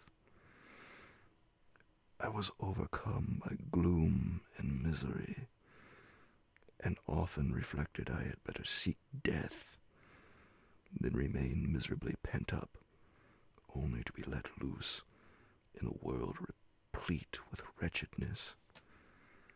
At one time, I considered whether I should not declare myself guilty and suffer the penalty of the law, less innocent than poor Justine had been. Such were my thoughts, when the door of my apartment was opened, and Mr. Kerwin entered. His countenance expressed sympathy and compassion. He drew a chair close to mine and addressed me in French. I fear that this place is very shocking to you. Can I do anything to make you more comfortable? I thank you, but all that you mention is nothing to me. On the whole earth there is no comfort which I am capable of receiving. I know that the sympathy of a stranger can be but of little relief to one borne down as you are by so strange a misfortune. But you will, I hope, soon quit this melancholy abode, for doubtless evidence can easily be brought to free you from the criminal charge. That is my least concern. I am, by a course of strange events, become the most miserable of mortals, persecuted and tortured as I am and have been. Can death be any evil to me.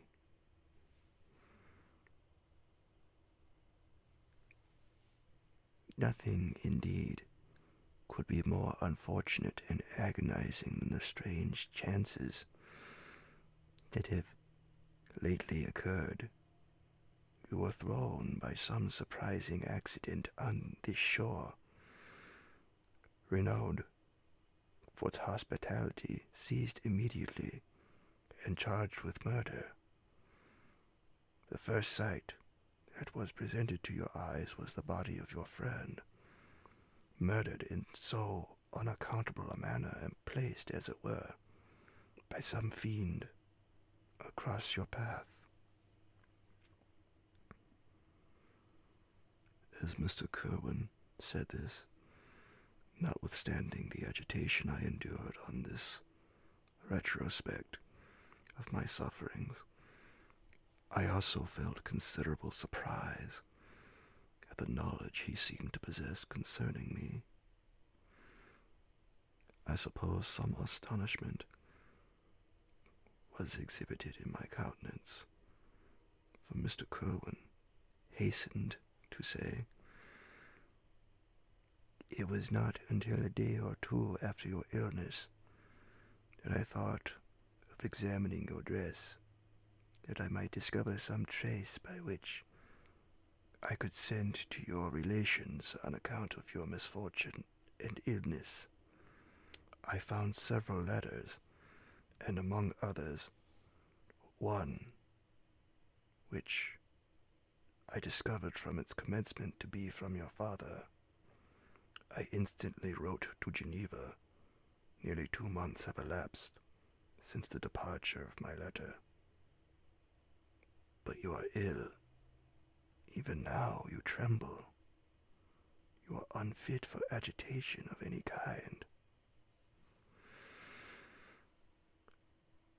This suspense is 1,000 times worse than the most horrible event.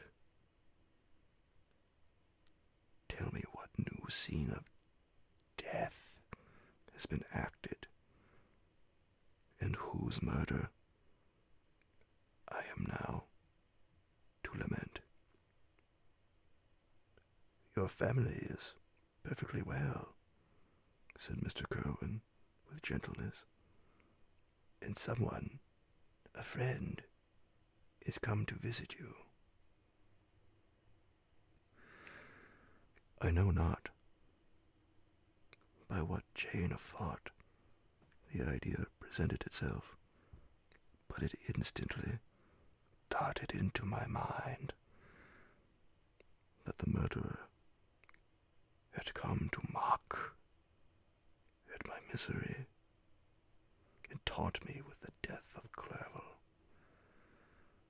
as a new incitement for me to comply with his hellish desires. I put my hand before my eyes and cried out in agony, "Oh, take him away. I cannot see him. For God's sake, do not let him enter." Mr. Kerwin regarded me with a troubled countenance.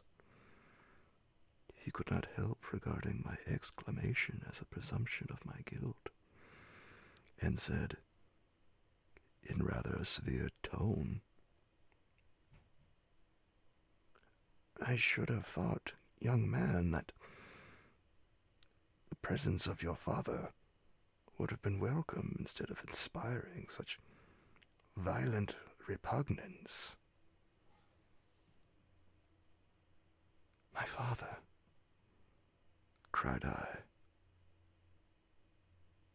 while every feature and every muscle was relaxed from anguish to pleasure. "Is my father indeed come? How kind, how very kind. But where is he? Why does he not hasten to me?" My change of manner surprised and pleased the magistrate. Perhaps he thought that my former exclamation was a momentary return of delirium, and now he instantly resumed his former benevolence. He rose and quitted the room with my nurse, and in a moment my father entered it. Nothing at this moment could have given me greater pleasure than the arrival of my father. I stretched my hand out to him and cried, "Are you then safe, Elizabeth and Ernest?" My father calmed me with assurances of their welfare, and endeavored by dwelling on these subjects so interesting to my heart to raise my desponding spirits. But he soon felt that a prison cannot be the abode of cheerfulness. "What a place is this that you inhabit, my son?" said he, looking mournfully at the barred windows and wretched appearance of the room. "You travel to seek happiness, but a fatality seems to pursue you, and poor Clerval."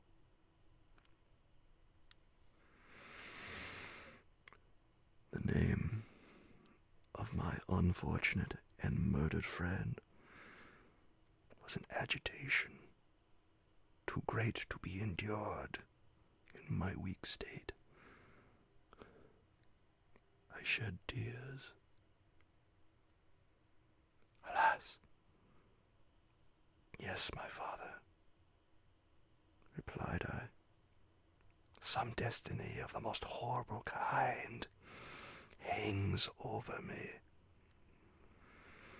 and I must live to fulfill it, or surely I should have died on the coffin of Henry." We were not allowed to converse for any length of time, for the precarious state of my health rendered every precaution necessary that could ensure tranquility. Mr. Kerwin came in and insisted that my strength should not be exhausted by too much exertion. But the appearance of my father was to me like that of my good angel, and I gradually recovered my health. As my sickness quitted me, I was absorbed by a gloomy and black melancholy that nothing could dissipate. The image of Clerval was forever before me, ghastly and murdered. More than once, the agitation into which these reflections threw me made my friends dread a dangerous relapse. Alas, why did they preserve so miserable and detested a life? It was surely that I might fulfill my destiny, which is now drawing to a close. Soon, oh, very soon, will death extinguish these throbbings and relieve me from the mighty weight of anguish that bears me to the dust. And in executing the award of justice, I shall also sink to rest. Then the appearance of death was distant, although the wish was ever present to my thoughts, and I often sat for hours, motionless and speechless, wishing for some mighty revolution that might bury me and my destroyer in its ruins. The season of the assizes approached.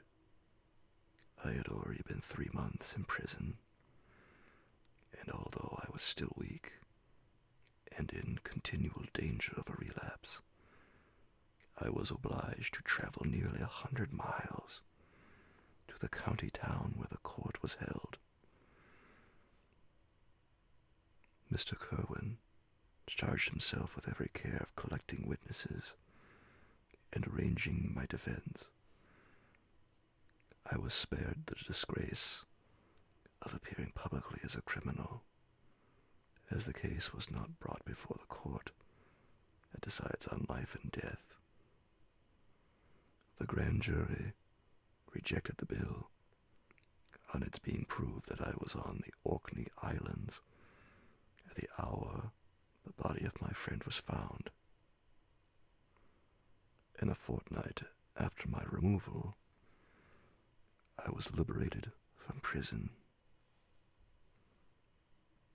My father was enraptured on finding me freed from the vexations of a criminal charge, that I was again allowed to breathe the fresh atmosphere, allowed to return to my native country. I did not participate in these feelings, for to me the walls of a dungeon or a palace were alike hateful. The cup of life was poisoned forever. And although the sun shone upon me as upon the happy and gay of heart, I saw around me nothing but a dense and frightful darkness, penetrated by no light, but the glimmer of 2 eyes that glared upon me. Sometimes they were the expressive eyes of Henry, languishing in death. The dark orbs, nearly covered by the lids, and the long black lashes that fringed them. Sometimes it was the watery, clouded eyes of the monster, as I first saw them in my chamber at Ingolstadt. My father tried to awaken in me the feelings of affection. He talked of Geneva, which I should soon visit, of Elizabeth and Ernest.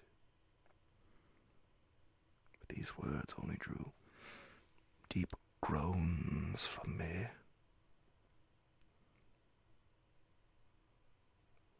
Sometimes, indeed, I felt a wish for happiness, and thought with melancholy delight of my beloved cousin, or longed with a devouring malady to pay, to see once more the blue lake and rabbit run that had been so dear to me in early childhood. But my general state of feeling was a torpor, in which a prison was as welcome a residence as the divinest scene in nature.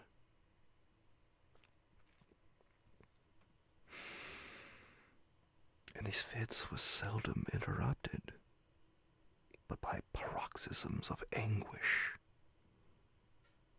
and despair. At these moments I often endeavored to put an end to the existence I loathed, and it required unceasing attendance and vigilance to restrain me from committing some dreadful act of violence. I remember, as I quitted the prison, I heard one of the men say, "He may be innocent of the murder,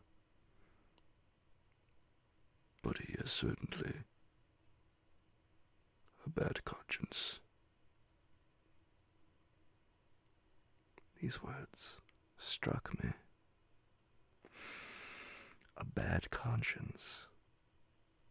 Yes, surely I had one. William, Justine, and Clerval had died through my infernal machinations. And whose death, cried I, is to finish the tragedy? My father, do not remain in this wretched country. Take me where I may forget myself, my existence, and all the world. My father easily acceded to my desire, and after having taken leave of Mr. Kerwin, we hastened for Dublin. I felt as if I was relieved from a heavy weight when the packet sailed with a fair wind from Ireland, and I had quitted forever the country which had been to me the scene of so much misery. It was midnight.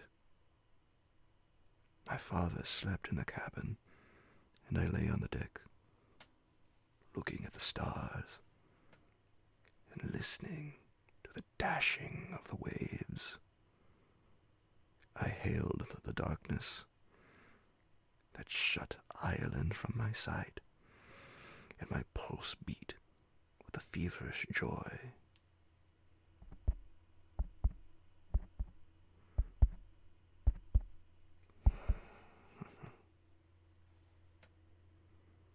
When I reflected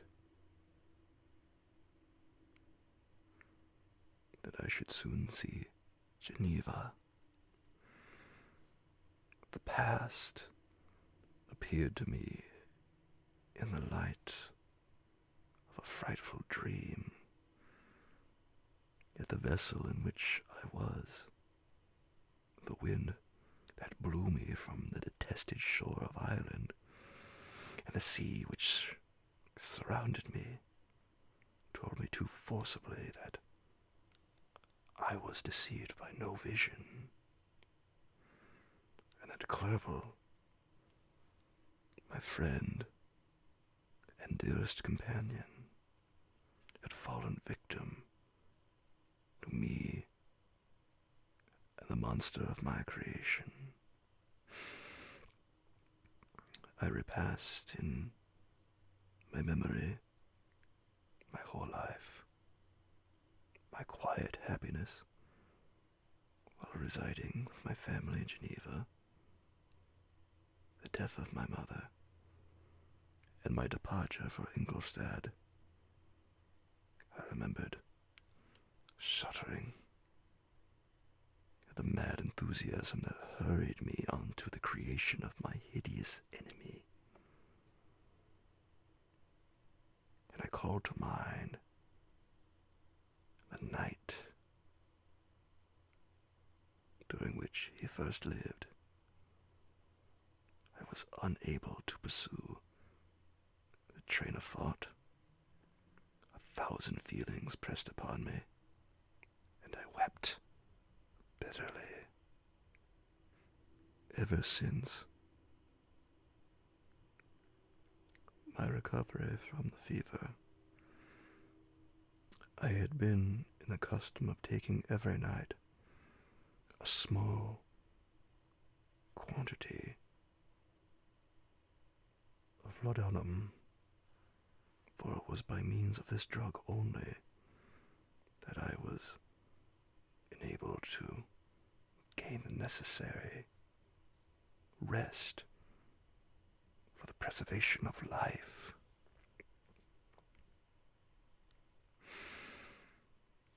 Oppressed by the recollection of various misfortunes, I now took a double dose, and soon slept profoundly. But sleep did not afford me respite from thought and misery.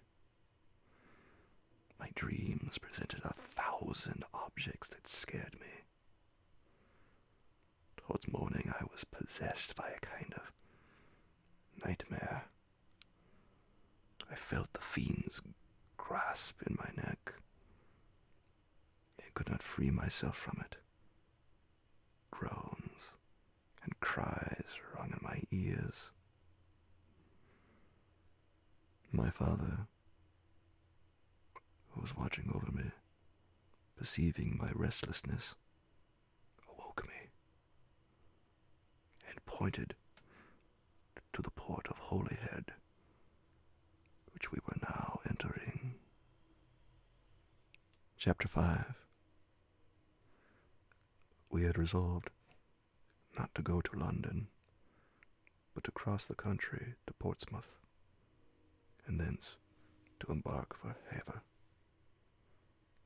I preferred this plan, principally because I dreaded to see again those places in which I had enjoyed a few moments of tranquility with my beloved Clerval. I thought with horror of seeing again those persons whom we might have been accustomed to visit together, and who might make inquiries concerning an event, the very remembrance of which made me again feel the pang I endured when I gazed on his lifeless form in the inn at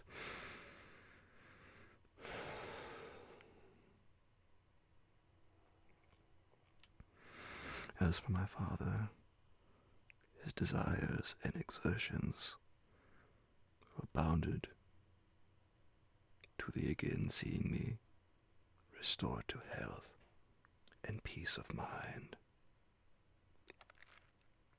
His tenderness and attentions were unremitting. My grief and gloom was obstinate, but he would not despair. Sometimes he thought that I felt deeply the degradation of being obliged to answer a charge of murder, and he endeavored to prove to me the futility of pride. Alas, my father, said I, how little do you know me? Human beings, their feelings and passions, would indeed be degraded if such a wretch as I felt pride. Justine, poor unhappy Justine, was as innocent as I, and she suffered the same charge. She died for it, and I am the cause of this. I murdered her. William, Justine, and Henry, they all died by my hands.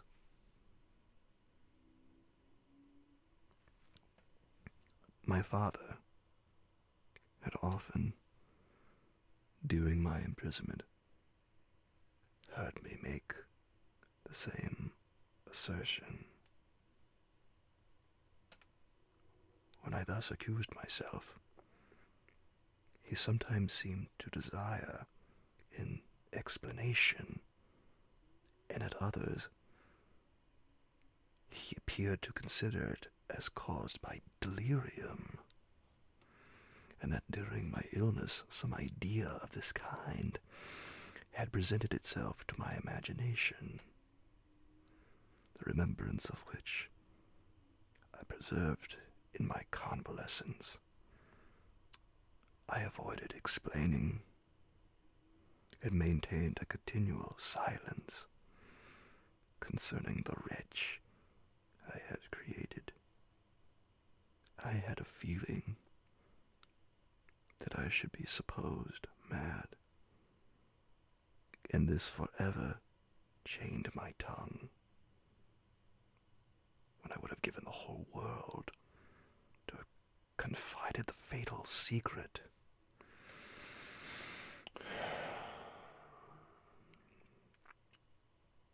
Upon this occasion, my father said, with an expression of unbounded wonder, "What do you mean, Victor?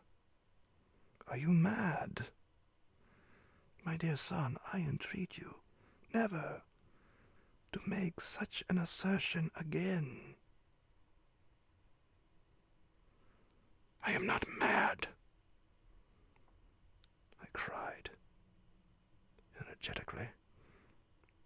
"The sun and the heavens, who have viewed my operations, can bear witness of my truth. I am the assassin of those most innocent victims. They died by my machinations. 1,000 times would I have shed my own blood, drop by drop, to have saved their lives.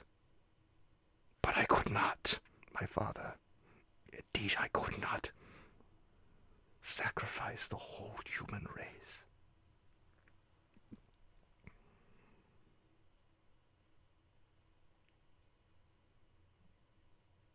The conclusion of this speech convinced my father that my ideas were deranged, and he instantly changed the subject of our conversation and endeavored to alter the course of my thoughts. He wished as much as possible to obliterate memory of the scenes that had taken place in Ireland, and never alluded to them, or suffered me to speak of my misfortunes. As time passed away, I became more calm. Misery had her dwelling in my heart, but I no longer talked in the same incoherent manner of my own crimes. Sufficient for me was the consciousness of them. By the utmost self-violence, I curbed the imperious voice of wretchedness, which sometimes desired to declare itself to the whole world, and my manners were calmer and more composed than they had ever been since my journey to the sea of ice. We arrived at Ever on the 8th of May, and instantly proceeded to Paris, where my father had some business which detained us a few weeks. In the city, I received the following letter from Elizabeth.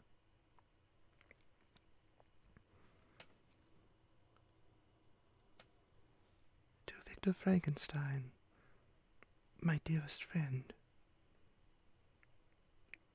It gave me the greatest pleasure to receive a letter from my uncle, dated at Paris. You are no longer at a formidable distance, and I may hope to see you in less than a fortnight. My poor cousin, how much you must have suffered. I expected to see you looking even more ill than when you quitted Geneva. This winter has been passed most miserably, tortured as I have been by anxious suspense. Yet I hope to see peace in your countenance, and to find that your heart is not totally devoid of comfort and tranquility. Yet I fear that the same feelings now exist that made you so miserable a year ago, even perhaps augmented by time.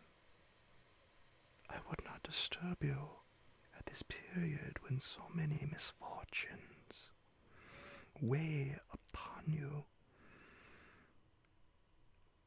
but a conversation that I had with my uncle previous to his departure renders some explanation necessary before we meet.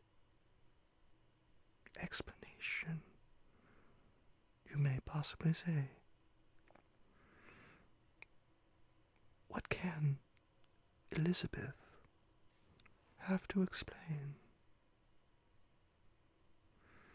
If you really say this, my questions are answered, and I have no more to do than to sign myself your affectionate cousin.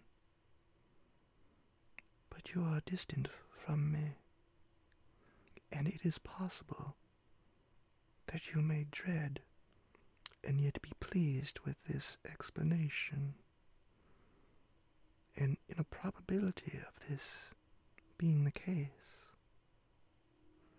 I dare not any longer postpone writing what, during your absence, I have often wished to express to you, but have never had the courage to begin. You will know, Victor, that our union had been the favorite plan of your parents ever since our infancy. We were told this when young and taught to look forward to it as an event that would certainly take place. We were affectionate playfellows during childhood, and I believe dear and valued friends to one another as we grew older. But as brother and sister often entertain a lively affection towards each other, without desiring a more intimate union, may not such also be our case? Tell me, dearest Victor, answer me, I conjure you, by our mutual happiness with simple truth. Do you not love another? You have traveled, you have spent several years of your life at Ingolstadt, and I confess to you, my friend, that when I saw you last autumn, so unhappy, flying to solitude, from the society of every creature, I could not help supposing that you might regret our connection, and believe yourself bound in honor to fulfill the wishes of your parents, although they oppose themselves to your inclinations. But this is false reasoning. I confess to you, my cousin, that I love you, and that in my airy dreams of futurity, you have been my constant friend and companion. But it is your happiness I desire, as well as my own. When I declare to you that our marriage would render me eternally miserable unless it were the dictate of your own free choice, even now I weep to think that, borne down as you are by the cruelest misfortunes, you may stifle by the word honor or hope of love and happiness, which will alone restore you to yourself. I, who have so interested in affection for you, may increase your miseries tenfold by being an obstacle to your wishes. Ah, Victor, be assured that your cousin and playmate has too sincere a love for you not to be made miserable by this supposition. Be happy, my friend, and if you obey me in this one request,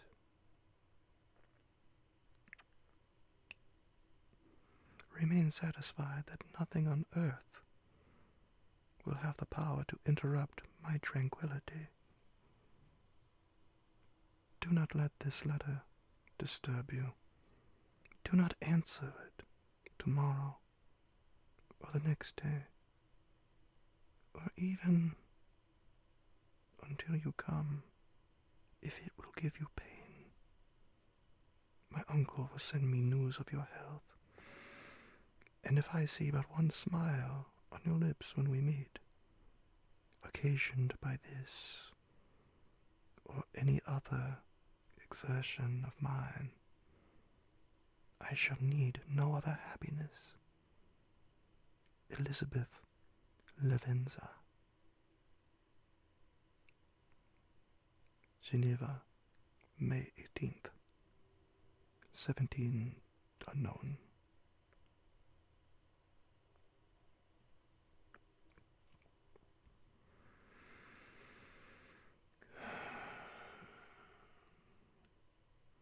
This letter revived in my memory what I had before forgotten. The threat of the fiend. I will be with you on your wedding night. Such was my sentence, and on that night would the demon employ every art to destroy me and tear me from the glimpse of happiness, which promised partly to console my sufferings. And that night he had determined to consummate his crimes by my death. Albeit so, a deadly struggle would then assuredly take place, in which, if he was victorious, I should be at peace, and his power over me would be at an end. If he were vanquished, I should be a free man. Alas, what freedom!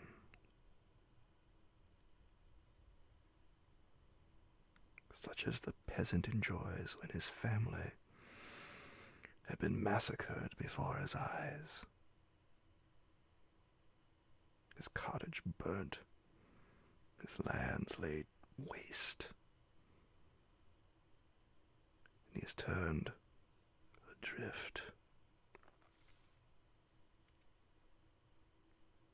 Homeless, penniless,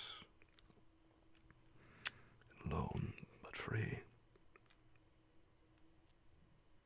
Such would be my liberty.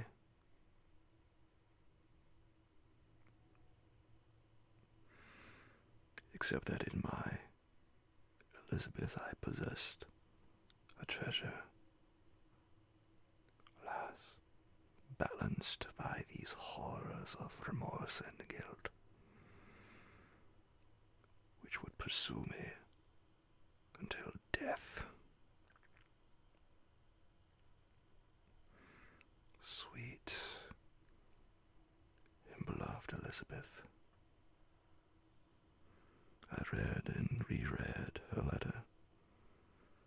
and some softened feeling stole into my heart and dared to whisper paradisiacal dreams of love and joy. But the apple was already eaten, and the angel's arm bared to drive me from all hope. Yet I would die to make her happy. If the monster executed his threat, death was inevitable, yet again I considered whether my marriage would hasten my fate. My destruction might indeed arrive a few months sooner, but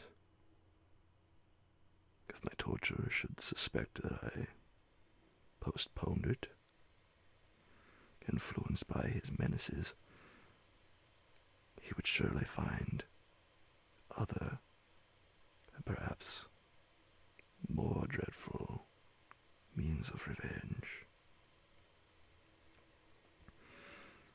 He had vowed to be with me on my wedding night, yet he did not consider that threat as binding him to peace in the meantime, for, as if to show me that he was not yet satiated with blood, he had murdered Clerval immediately after the enunciation of his threats.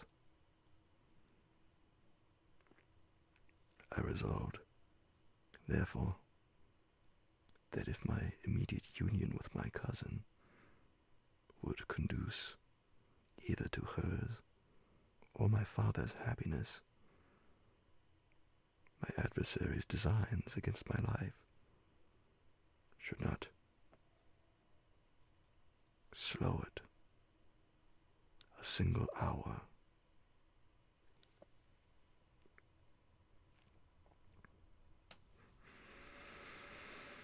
In this state of mind,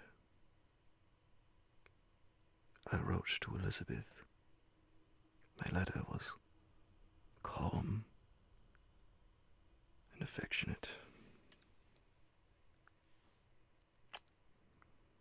I fear, my beloved girl, I said, little happiness remains for us on earth. Yet all that I may one day enjoy is concentered in you. Chase away your idle fears. To you alone do I consecrate my life and my endeavors for contentment. I have one secret, Elizabeth, a dreadful one. When revealed to you, it will chill your frame with horror, and then, far from being surprised at my misery, you will only wonder that I survive what I have endured. I will confide this tale of misery and terror to you the day after our marriage shall take place. For, my sweet cousin, there must be perfect confidence between us. But until then, I conjure you, do not mention or allude to it. This I most earnestly entreat, and I know you will comply. In about a week after the arrival of Elizabeth's letter, we returned to Geneva. My cousin welcomed me with warm affection, yet tears were in her eyes as she beheld my emaciated frame and feverish cheeks. I saw a change in her also. She was thinner, and had lost much of that heavenly vivacity that had before charmed me. But her gentleness and soft looks of compassion made her a more fit companion for one blasted and miserable as I was. The tranquility which I now enjoyed did not endure. Memory brought madness with it, and when I thought on what had passed, a real insanity possessed me. Sometimes I was furious and burnt with rage, sometimes low and despondent. I neither spoke nor looked, but sat motionless, bewildered by the multitude of miseries that overcame me. Elizabeth alone had the power to draw me from these fits.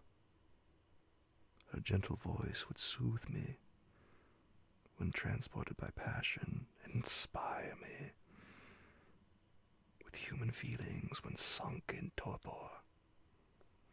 She wept with me and for me. When reason returned, she would remonstrate and endeavor to inspire me with resignation. It is well for the unfortunate to be resigned, but for the guilty there is no peace. The agonies of remorse poison the luxury there is otherwise sometimes found in indulging the excess of grief. Soon after my arrival, my father spoke of my immediate marriage with my cousin. I remained silent. Have you then some other attachment? None on earth. I love Elizabeth and look forward to our union with delight. Let the day, therefore, be fixed, and on it I will consecrate myself in life or death to the happiness of my cousin.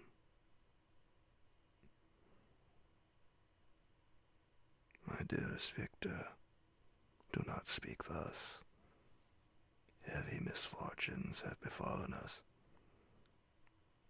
but let us only cling closer to what remains, and transfer our love for those whom we have lost to those who yet live. Our circle will be small, but bound close by the ties of affection and mutual misfortune. And when time shall have softened your despair, new and dear objects of care will be born to replace those of whom we have been so cruelly deprived. Such were the lessons of my father, but to me the remembrance of the threat returned, nor can you wonder that, omnipotent as the fiend had yet been in his deeds of blood, I should almost regard him as invincible, and that when he had pronounced the words, "I shall be with you on your wedding night," I should regard the threatened fate as unavoidable. But death was no evil to me. If the loss of Elizabeth's were balanced with it, and I therefore, with a contented and even cheerful countenance, agreed with my father that that if my cousin would consent, the ceremony should take place in 10 days, and thus put, as I imagined, a seal to my fate. Great God! If for one instant I had thought what might be the hellish intention of my fiendish adversary, I would rather have banished myself forever from my native country, and wandered a friendless outcast over the earth, than have consented to this miserable marriage. But as if possessed of magic powers, the monster had blinded me to his real intentions. And when I thought that I had prepared only my own death, I had hastened that of a far dearer victim. As the period fixed for our marriage drew nearer, whether from cowardice or a prophetic feeling, I felt my heart sink within me. But I concealed my feelings by an appearance of hilarity that brought smiles and joy to the countenance of my father, but hardly deceived the ever-watchful and nicer eye of Elizabeth. She looked forward to our union with placid contentment, not unmingled with a little fear, which past misfortunes had impressed, that what now appeared certain and tangible happiness might soon dissipate into an airy dream, and leave no trace but deep and everlasting regret. Preparations were made for the event. Congratulatory visits were received, and all wore a smiling appearance. I shut up as well as I could, in my own heart, the anxiety that preyed there, and entered with seeming earnestness into the plans of my father, although they might only serve as the decorations of my tragedy. A house was purchased for us near Colony, by which we should enjoy the pleasures of the country, and yet be so near Geneva as to see my father every day, who would still reside within the walls, for the benefit of Ernest, that he might follow his studies at the schools. In the meantime, I took every precaution to defend my person, in case the fiend should openly attack me. I carried pistols and a dagger constantly about me, and was ever on the watch to prevent artifice, and by these means gained a greater degree of tranquillity. Indeed, as the period approached, the threat appeared more as a delusion, not to be regarded as worthy to disturb my peace. Well, the happiness I hoped for in my marriage wore a greater appearance of certainty as the day fixed for its solemnization drew nearer, and I heard it continually spoken of as an occurrence which no accident could possibly prevent. Elizabeth seemed happy. My tranquil demeanor contributed greatly to calm her mind. But on the day that was to fulfill my wishes and my destiny, she was melancholy, and a presentiment of evil pervaded her. And perhaps also she thought of the dreadful secret which I had promised to reveal to her the following day. My father was in the meantime overjoyed, and in the bustle of preparation only observed in the melancholy of his niece the diffidence of a bride. After the ceremony was performed, a large party assembled at my father's. But it was agreed that Elizabeth and I should pass the afternoon at night at Evian and return to Cologne the next morning. As the day was fair and the wind favorable, we resolved to go by water. Those were the last moments of my life, during which I enjoyed the feeling of happiness.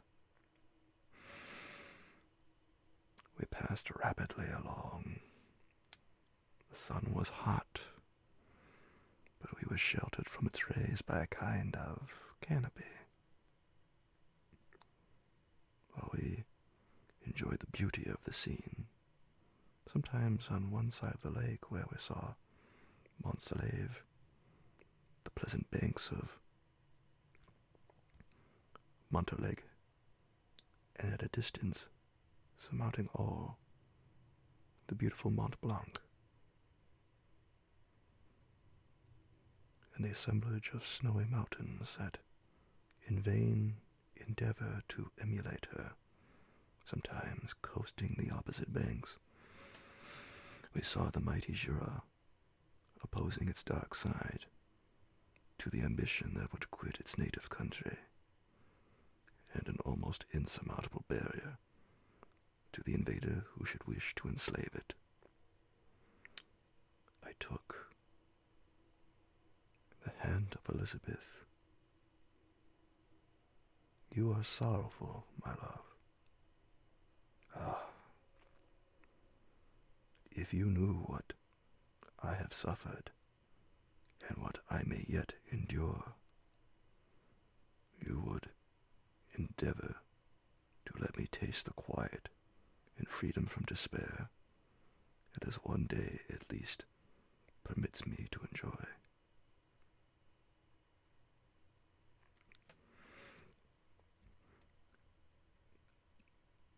"Be happy, my dear Victor," replied Elizabeth. "There is, I hope, nothing to distress you, and be assured that if a lively joy is not painted in my face, my heart is contented. Something whispers to me not to depend too much on the prospect that is open before us. But I will not listen to such a sinister voice. Observe how fast we move along, and how the clouds which sometimes obscure and sometimes rise above the dome of Mont Blanc render this scene of beauty still more interesting. Look also at the innumerable fish that are swimming in the clear waters, where we can distinguish every pebble that lies at the bottom. What a divine day! How happy and serene all nature appears.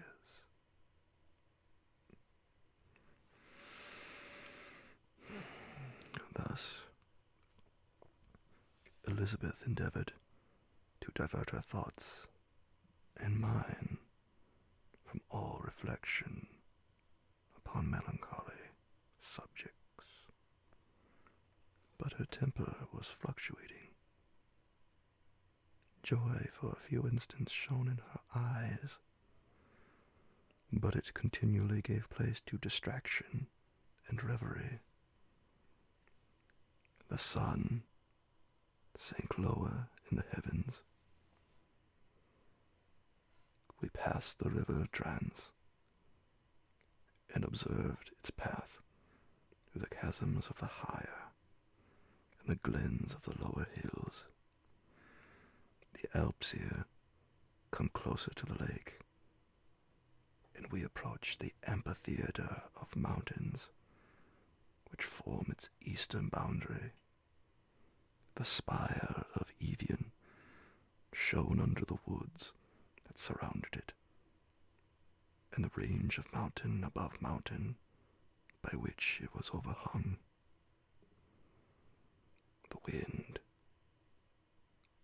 which had hitherto carried us along with amazing rapidity, sunk at sunset to a light breeze.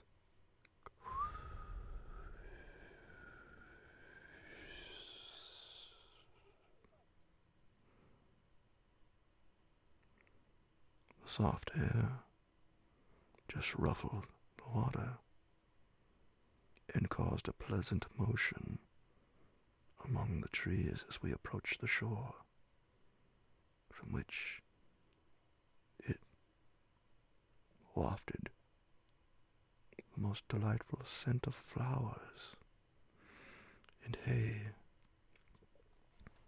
The sun sunk beneath the horizon as we landed, and as I touched the shore, I felt those cares and fears revive, which soon were to clasp me and cling to me forever. Chapter 6. It was 8 o'clock when we landed. We walked for a short time on the shore, enjoying the transitory light, and then retired to the inn and contemplated the lovely scene of waters, woods, and mountains, obscured in darkness, yet still displaying their black outlines. The wind, which had fallen in the south, now rose with great violence in the west.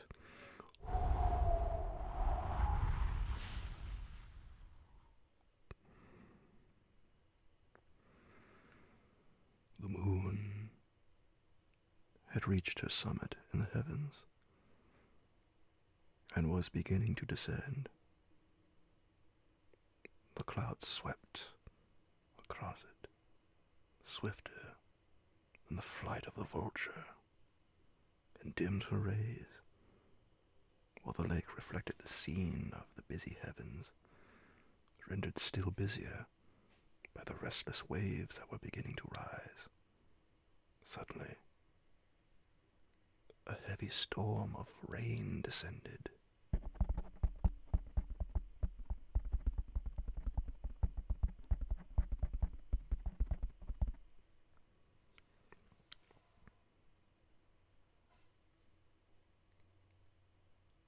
I had been calm during the day, but so soon as night obscured the shapes of objects, 1,000 fears arose in my mind.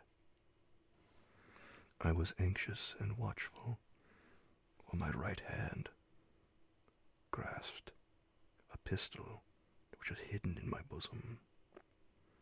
Every sound terrified me, but I resolved that I would sell my life dearly and not relax the impending conflict until my own life, or that of my adversary, were extinguished. Elizabeth observed my agitation for some time in timid and fearful silence. At length, she said, "What is it that agitates you, my dear Victor? What is it you fear?"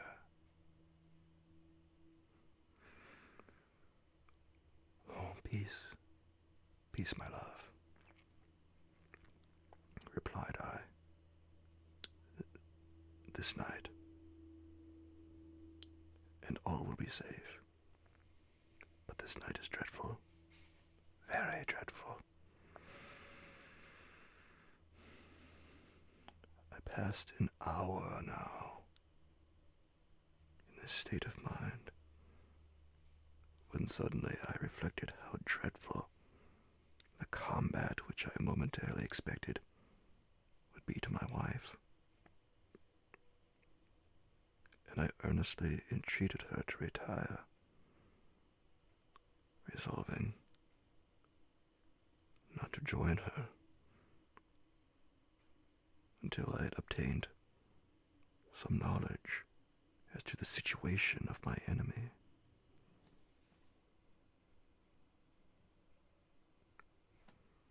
She left me, and I continued some time walking up and down the passages of the house.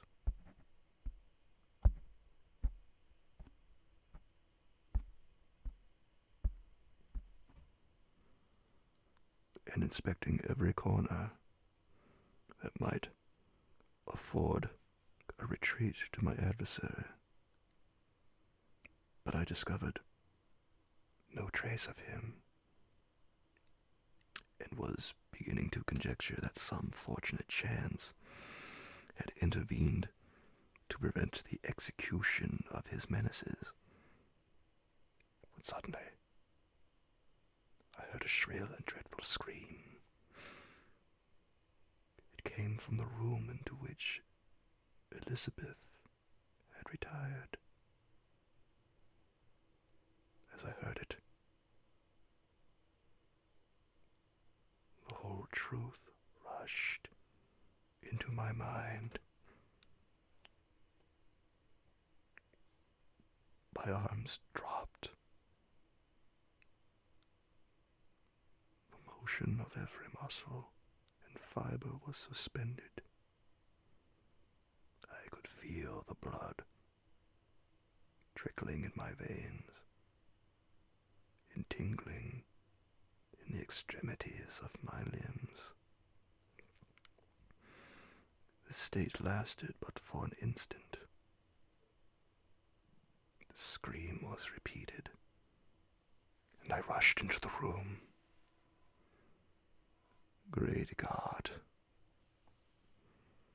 Why did I not then expire? Why am I here to relate the destruction of the best hope and the purest creature of earth?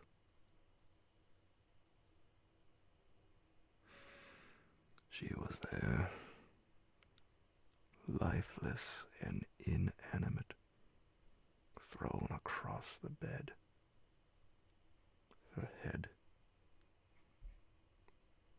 hanging down,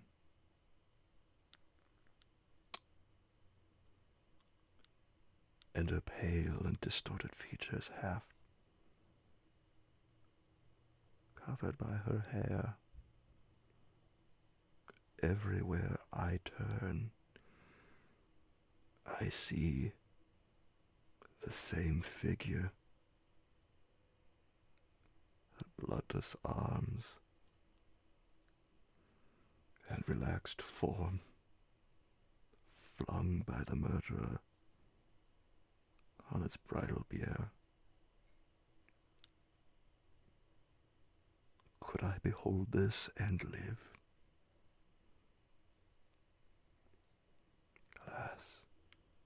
Life is obstinate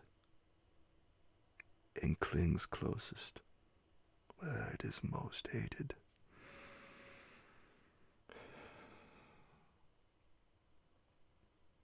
For a moment only did I lose recollection. I fainted. When I recovered, I found myself surrounded by the people of the inn. Their countenances expressed a breathless terror, but the horror of others appeared only as a mockery, a shadow of the feelings that oppressed me. I escaped from them to the room where lay the body of Elizabeth, my love, my wife, so lately living, so dear, so worthy. She had been moved from the posture in which I had first beheld her, and now, as she lay, her head upon her arm, and a handkerchief thrown across her face and neck, I might have supposed her asleep. I rushed towards her and embraced her with ardor. But the deathly languor and coldness of the limbs told me that what I now held in my arms had ceased to be the Elizabeth whom I had loved and cherished.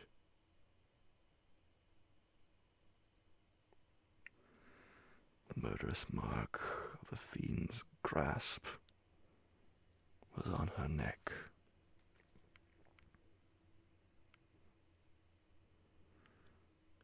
And the breath had ceased to issue from her lips.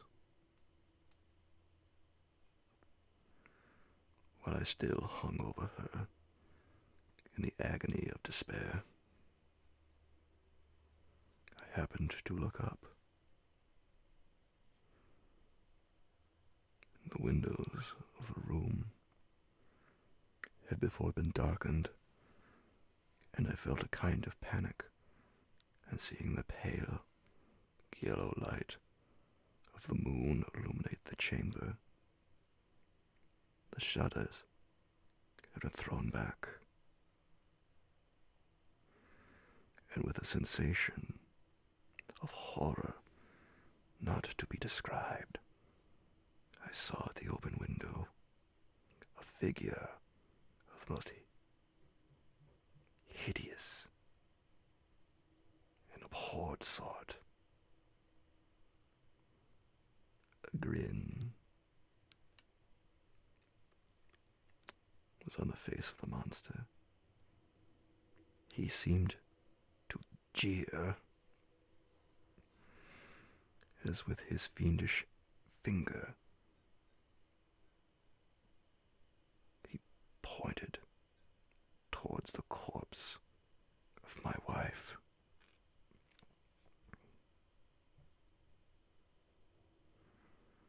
I rushed towards the window, and drawing a pistol from my bosom, shot. But he eluded me, leaped from his station, and running with the swiftness of lightning, plunged into the lake. The report of the pistol brought a crowd into the room. I pointed to the spot where he had disappeared, and we followed the track with boats. Nets were cast, but in vain. After passing several hours, we returned hopeless, most of my companions believing it to have been a form conjured by my fancy. After having landed, they proceeded to search the country, parties going in different directions among the woods and vines. I did not accompany them. I was exhausted. A film covered my eyes. My skin was parched with the heat of fever. In this state, I lay on a bed, hardly conscious of what had happened. My eyes wandered around the room, as if to seek something that I had lost. At length, I remembered that my father would anxiously expect the return of Elizabeth and myself, and that I must return alone. This reflection brought tears into my eyes, and I wept for a long time. But my thoughts rambled to various subjects, reflecting on my misfortunes and their cause. I was bewildered in a cloud of wonder and horror. The death of William, the execution of Justine, the murder of Clerval, and lastly, of my wife. Even at that moment, I knew not that my only remaining friends were safe from the malignity of the fiend. My father even now might be writhing under his grasp, and Ernest might be dead at his feet. The idea made me shudder and recalled me to action. I started up and resolved to return to Geneva with all possible speed. There were no horses to be procured, and I must return by lake, but the wind was unfavorable, and the rain fell in torrents.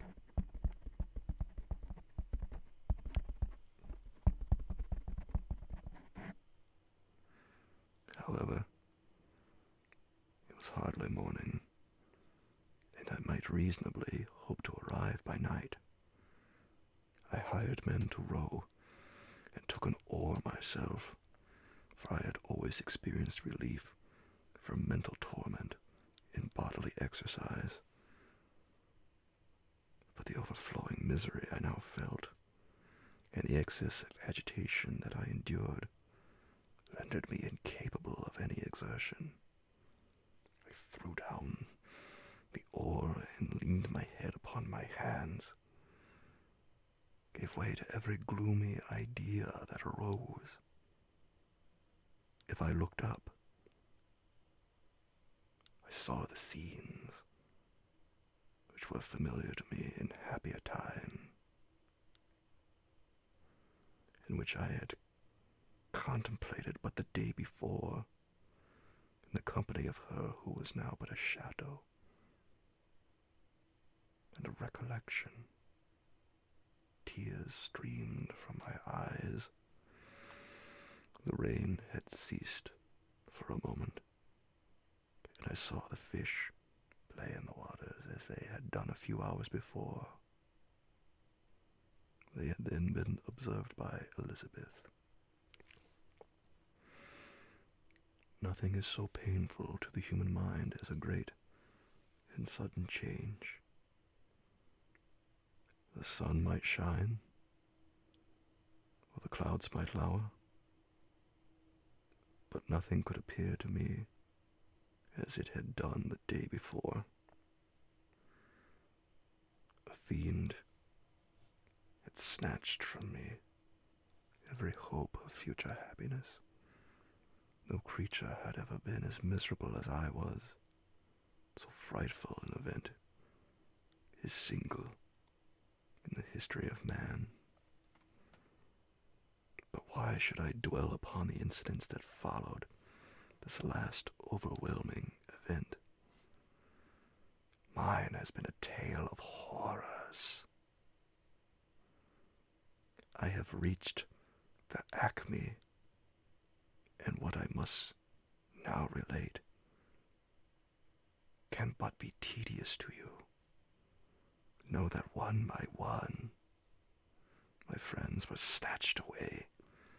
I was left desolate.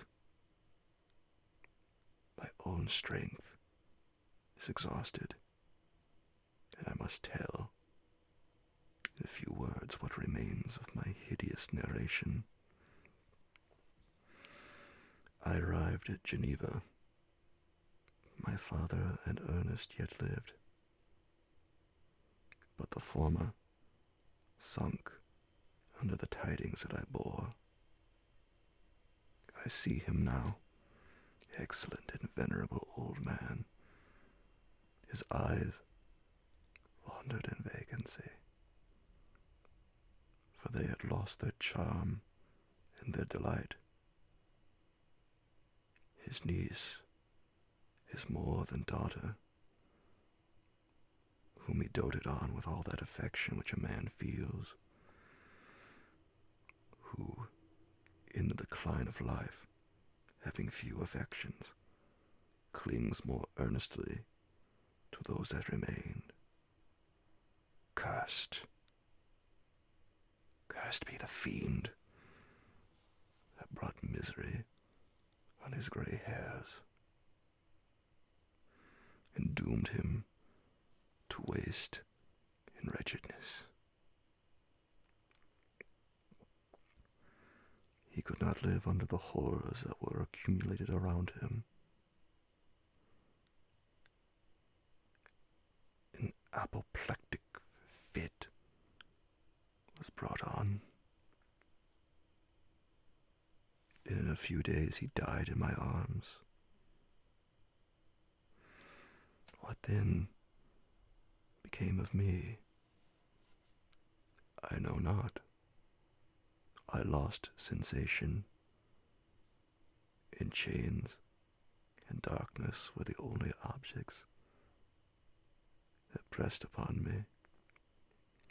Sometimes, indeed, I dreamt that I wandered in flowery meadows and pleasant vales with the friends of my youth, but awoke and found myself in a dungeon.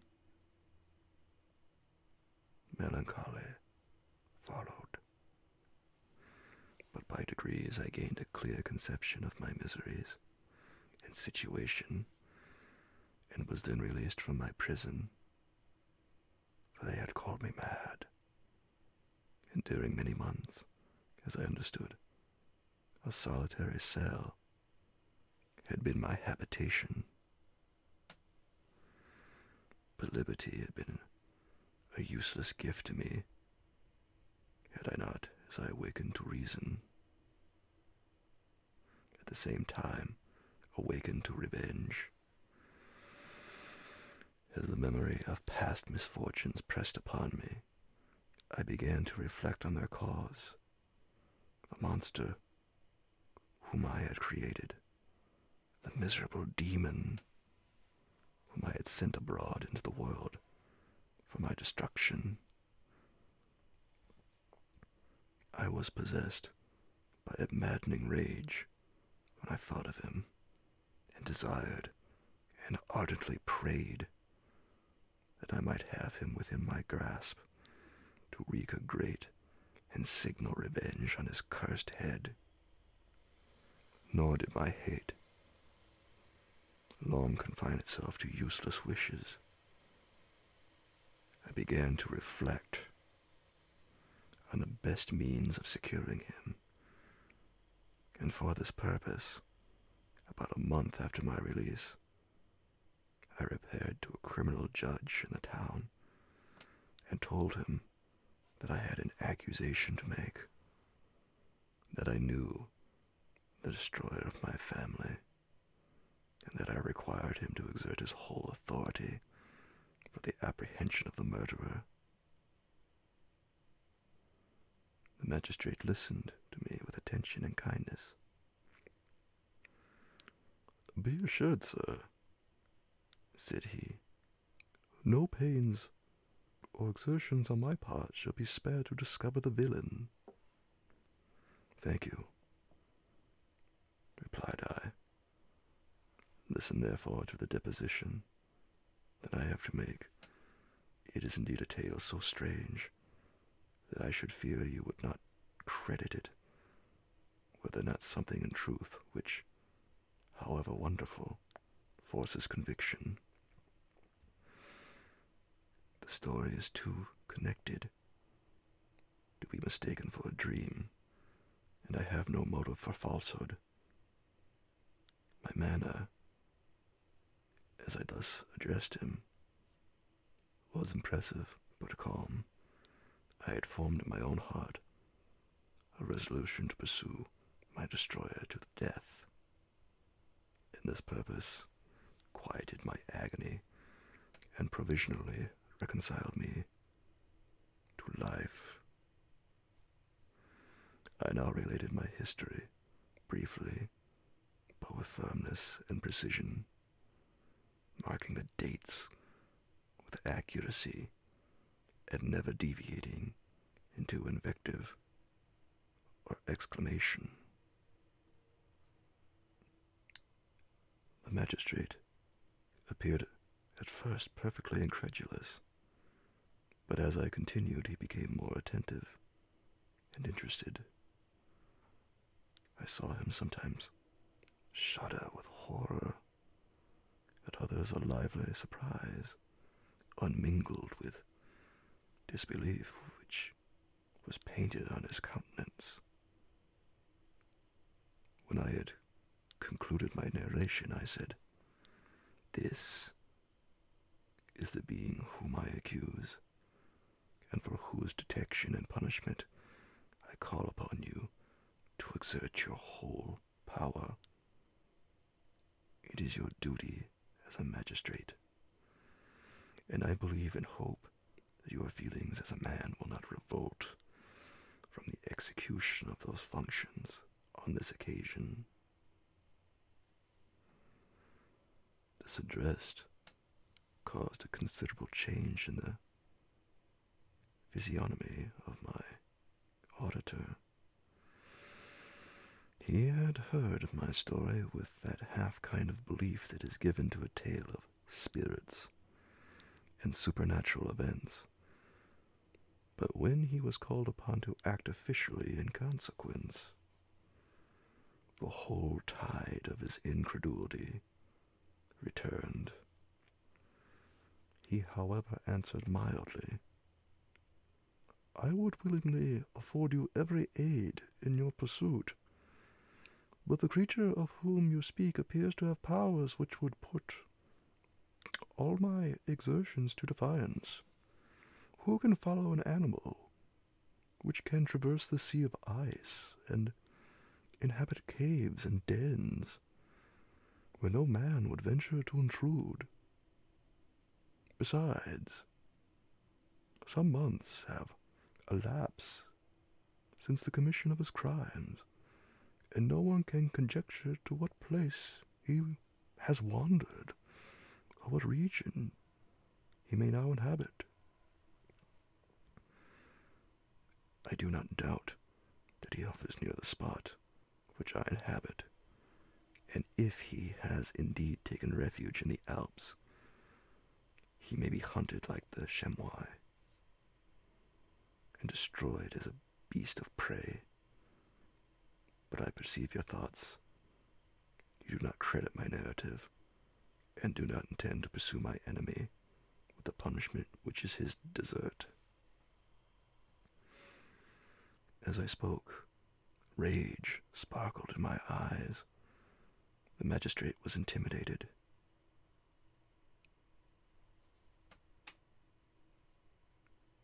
"You are mistaken," said he. "I will exert myself, and if it is in my power to seize the monster, be assured that he shall suffer punishment proportionate to his crimes. But I fear from what you have yourself described to be his properties, that this will prove impracticable, and that while every proper measure is pursued, You should endeavor to make up your mind to disappointment.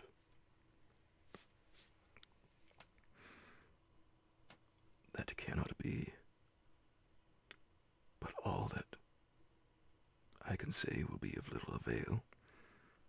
My revenge is of no moment to you, yet while I allow it to be a vice, I confess that it is the devouring and only passion of my soul. My rage is unspeakable. When I reflect that the murderer whom I have turned loose upon society still exists, you refuse my just demand.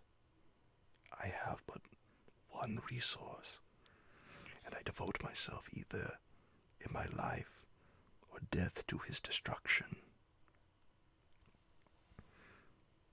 I trembled with excess of agitation as I said this.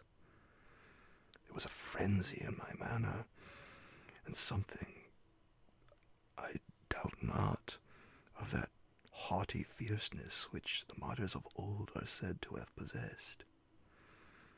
But to a Genevan magistrate whose mind was occupied by far other ideas than those of devotion and heroism, this elevation of mind had much the appearance of madness. He endeavored to soothe me as a nurse does a child, and reverted to my tale as the effects of delirium. Man, I cried, how ignorant art thou in thy pride of wisdom. Cease. You know not what it is you say. I broke from the house, angry and disturbed, and retired to meditate on some other mode of action. Chapter 7. My present situation was one in which all voluntary thought was swallowed up and lost. I was hurried away by fury. Revenge alone endowed me with strength and composure. It modeled my feelings and allowed me to be calculating and calm. At periods when otherwise delirium or death would have been my portion. My first resolution was to quit Geneva forever. My country, which, when I was happy and beloved, was dear to me, now in my adversity became hateful. I provided myself with a sum of money, together with a few jewels which had belonged to my mother, and departed. And now my wanderings began, which are to cease but with life. I have traversed a vast portion of the earth, and have endured all the hardships which travelers in deserts and barbarous countries are wont to meet. How I have lived, I hardly know. Many times have I stretched my failing limbs upon the sandy plains and prayed for death. But revenge kept me alive. I dared not die and leave my adversary in being. When I quitted Geneva, my first labor was to gain some clue by which I might trace the steps of my fiendish enemy. But my plan was unsettled, and I wandered many hours around the confines of the town, uncertain what path I should pursue. As night approached, I found myself at the entrance of the cemetery where William, Elizabeth, and my father reposed. I entered it and approached the tomb which marked their graves. Everything was silent, except the leaves of the trees which were gently agitated by the wind.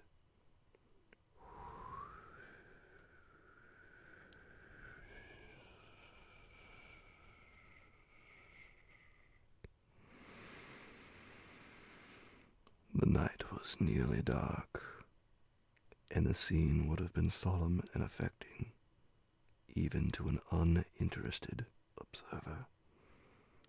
The spirits of the departed seemed to flit around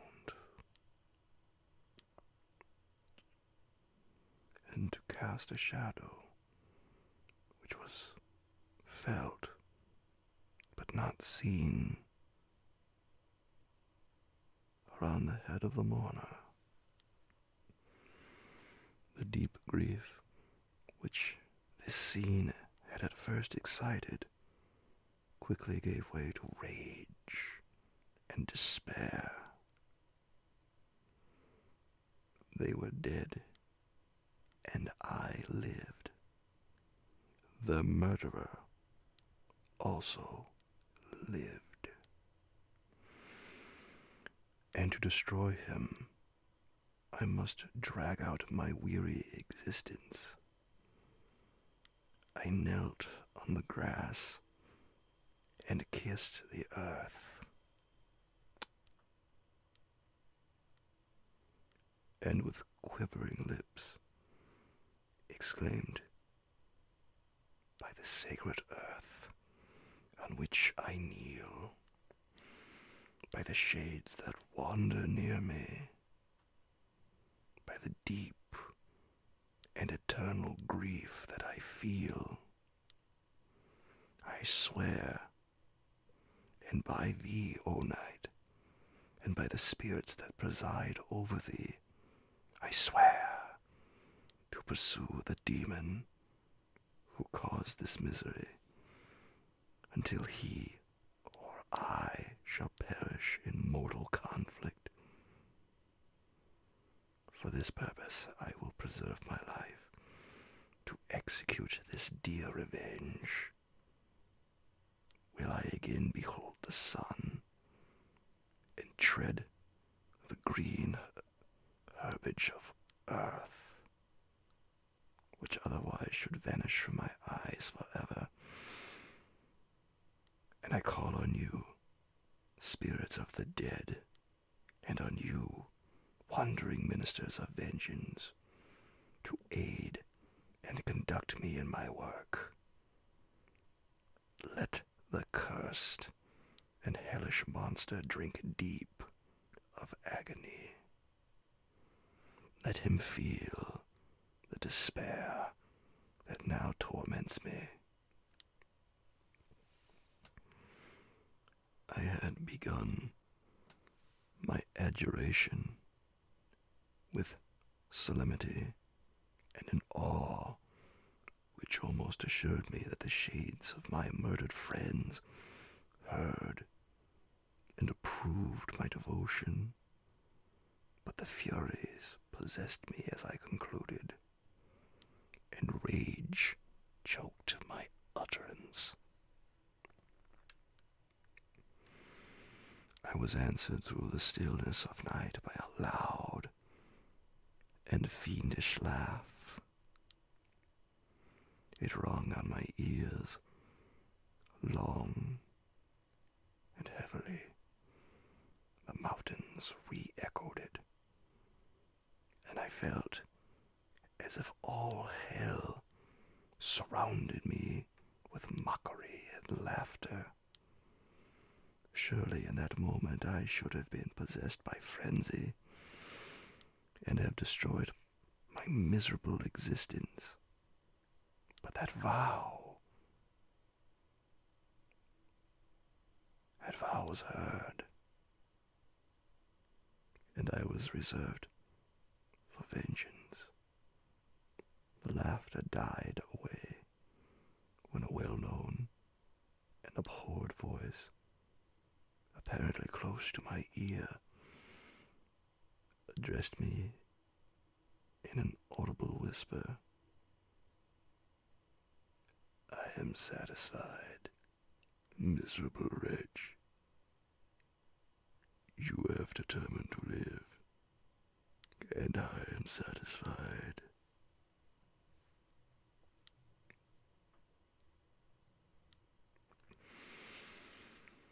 I darted towards the spot from which the sound proceeded, but the devil eluded my grasp. Suddenly the broad disk of the moon arose and shone full upon his ghastly and distorted shape as he fled with more than mortal speed. I pursued him, and for many months this has been my task. Guided by a slight clue, I followed the windings of the Rhone, but vainly. The blue Mediterranean appeared, and by a strange chance I saw the fiend enter by night and hide himself in a vessel bound for the Black Sea. I took my passage in the same ship, but he escaped, I know not how, amidst the wilds of Tartary and Russia. Although he still evaded me, I have ever followed in his track. Sometimes the peasants, scared by this horrid apparition, informed me of his path. Sometimes he himself, who feared that if I lost all trace I should despair and die, often left some mark to guide me. The snows descended on my head, and I saw the print of his huge step on the white plain. To you, first entering on life, to whom care is new and agony unknown, how can you understand what I have felt and still feel? Cold, want, and fatigue were the least pains which I was destined to endure. I was cursed by some devil and carried about with me my eternal hell. Yet still a spirit of good followed and directed my steps. And when I most murmured, would suddenly extricate me from seemingly insurmountable difficulties. Sometimes when nature, overcome by hunger, sunk under the exhaustion, a repast was prepared for me in the desert. It restored, it inspired me. The fare was indeed coarse, such as the peasants of the country ate, but I may not doubt that it was set there by the spirits that I had invoked to aid me. Often, when all was dry, the heavens cloudless, and I was parched by thirst, a slight cloud would bedim the sky, shed the few drops that revived me, and vanish. I followed, when I could, the courses of the rivers, but the demon generally avoided these, as it was here that the population of the country chiefly collected. In other places, human beings were seldom seen, and I generally subsisted on the wild animals that crossed my path. I had money with me, and gained the friendship of the villagers by distributing it, while bringing with me some food that I had killed, which after taking a small part, I always presented to those who had provided me with fire and utensils for cooking. My life, as it passed thus, was indeed hateful to me, and it was during sleep alone that I could taste joy. Oh, blessed sleep. Often, when most miserable, I sank to repose, and my dreams lulled me even to rapture. The spirits that guarded me. I provided these moments, or rather, hours of happiness, that I might retain strength to fulfill my pilgrimage. Deprived of this respite, I should have sunk under my hardships. During the day I was sustained and inspirited by the hope of night, for in sleep I saw my friends, my wife, and my beloved country. Again I saw the benevolent countenance of my father, heard the silver tones of my Elizabeth's voice, and beheld Clerval enjoying health and youth. Often, when wearied by a toilsome march, I persuaded myself that I was dreaming until night should come, and that I should then enjoy reality in the arms of my dearest friends. What agonizing fondness did I feel for them? How did I cling to their dear forms, as sometimes they haunted even my waking hours, and persuade myself that they still lived. At such moments, vengeance that burned within me died in my heart,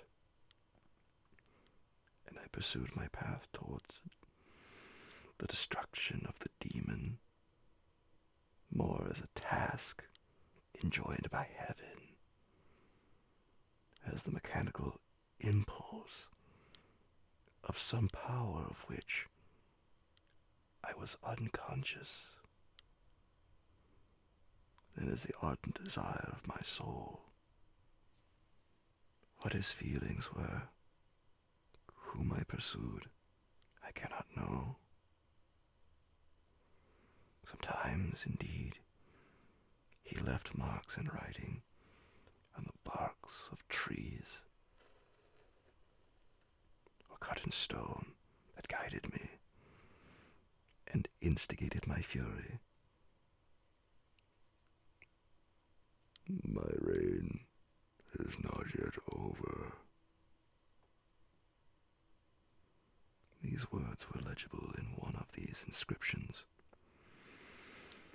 You live, and my power is complete. Follow me. I seek the everlasting ices of the north, where you will feel the misery of cold and frost, to which I am impassive. You will find near this place, if you follow not too tardily, a dead hare. Eat and be refreshed. Come on, my enemy. We have yet to wrestle for our lives,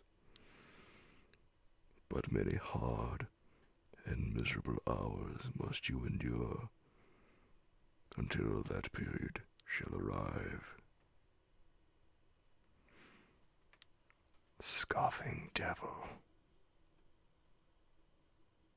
Again do I vow vengeance.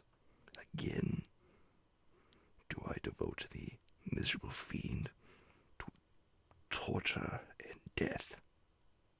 Never will I omit my search until he or I perish.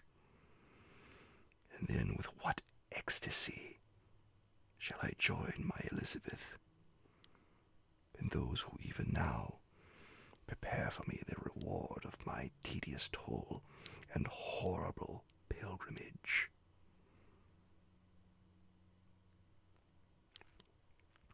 As I still pursued my journey to the northward, the snows thickened,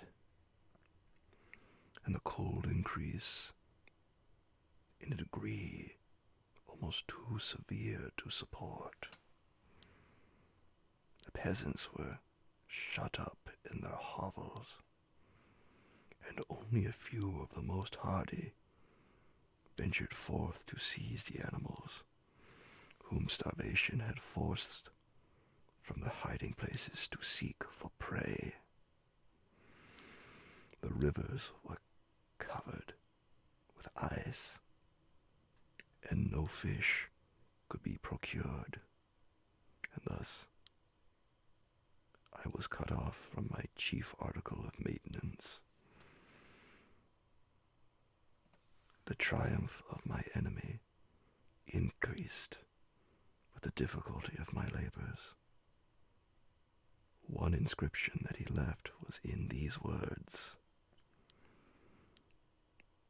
"Prepare, your toils only begin. Wrap yourself in furs and provide food, for we shall soon enter upon a journey where your sufferings will satisfy my everlasting hatred."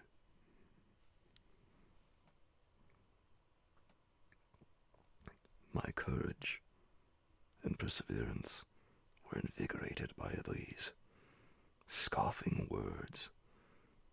I resolved not to fail in my purpose, and calling on heaven to support me, I continued with unabated fervor to traverse immense deserts until the ocean appeared at a distance and formed the utmost boundary of the horizon. Oh, how unlike it was to the blue seas of the south, covered with ice. It was only to be distinguished from land by its superior wildness and ruggedness. The Greeks wept for joy when they beheld the Mediterranean from the hills of Asia, and hailed with rapture the boundary of their toils. I did not weep, but I knelt down, and with a full heart thanked my guiding spirit for conducting me in safety to the place where I hoped, notwithstanding my adversary's jibe, to meet and grapple with him. Some weeks before this period, I had procured a sledge and dogs, and thus traversed the snows with inconceivable speed. I know not whether the fiend possessed the same advantages, but I found that, as before I had daily lost ground in the pursuit, I now gained on him, so much so that when I first saw the ocean, he was but 1 day's journey in advance, and I hoped to intercept him before he should reach the beach. With new courage, therefore, I pressed on, and in 2 days arrived at a wretched hamlet on the seashore. I inquired of the inhabitants concerning the fiend, and gained accurate information. A gigantic monster, they said, had arrived the night before, armed with a gun and many pistols, putting to flight the inhabitants of a solitary cottage through fear of his terrific appearance. He had carried off their store of winter food, and, placing it in a sledge to draw, which he had seized on a numerous drove of trained dogs, he had harnessed them in the same night, to the joy of the horror-struck villagers, had pursued his journey across the sea in a direction that led to no land, and they conjectured that he must speedily be destroyed by the breaking of the ice, or frozen by the eternal frosts. On hearing this information, I suffered a temporary access of despair. He had escaped me,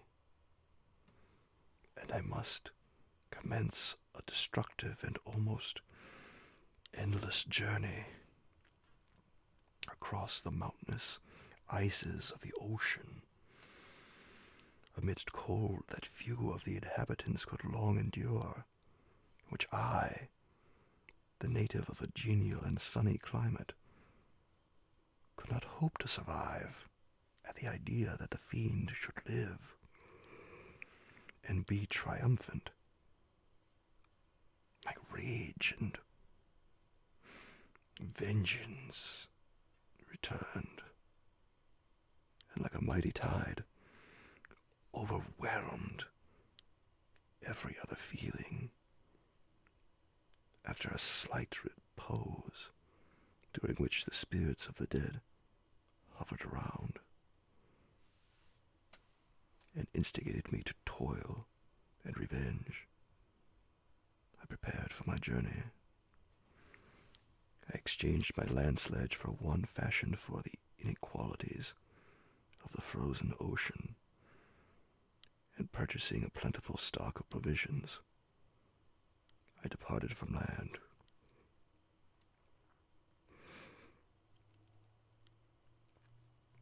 I cannot guess how many days have passed since then, but I have endured misery which nothing but the eternal sentiment of a just retribution burning within my heart could have enabled me to support. Immense and rugged mountains of ice often barred up my passage, and I often heard the thunder of the ground sea, which threatened my destruction. But again, the frost came and made the paths of the sea secure. By the quantity of provision which I had consumed, I should guess that I had passed 3 weeks on this journey, and the continual protraction of hope returning back upon the heart often wrung bitter drops of despondency and grief from my eyes. Despair had indeed almost secured her prey, and I should soon have sunk beneath this misery, when once, after the poor animals had carried me, had with incredible toil gained the summit of a sloping ice mountain, and one, sinking under his fatigue, died, I viewed the expanse before me with anguish, when suddenly my eye caught a dark speck upon the dusky plain.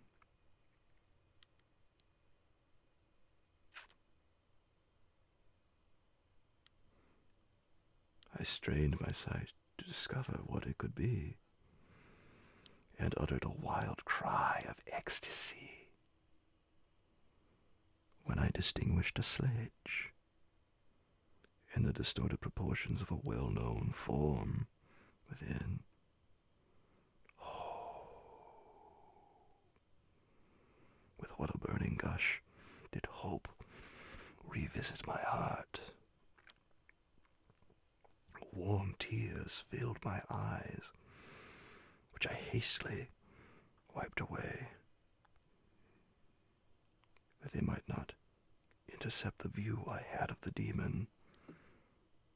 But still my sight was dimmed by the burning drops, until giving way to the emotions that oppressed me, I wept aloud. But this was not the time for delay.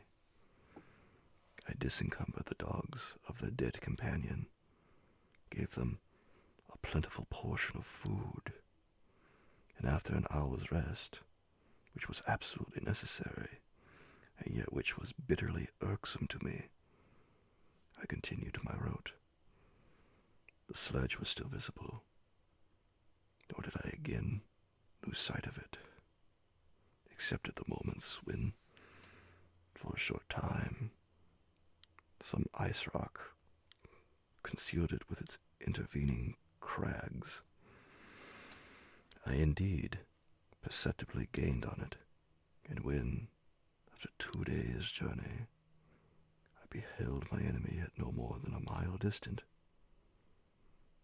my heart bounded within me. But now, when I appeared almost within grasp of my enemy, my hopes were suddenly extinguished, and I lost all trace of him more utterly than I had ever done before. A ground sea was heard, the thunder of its progress, as the waters rolled and swelled beneath me, became every moment more ominous and terrific. I pressed on, but in vain. The wind arose.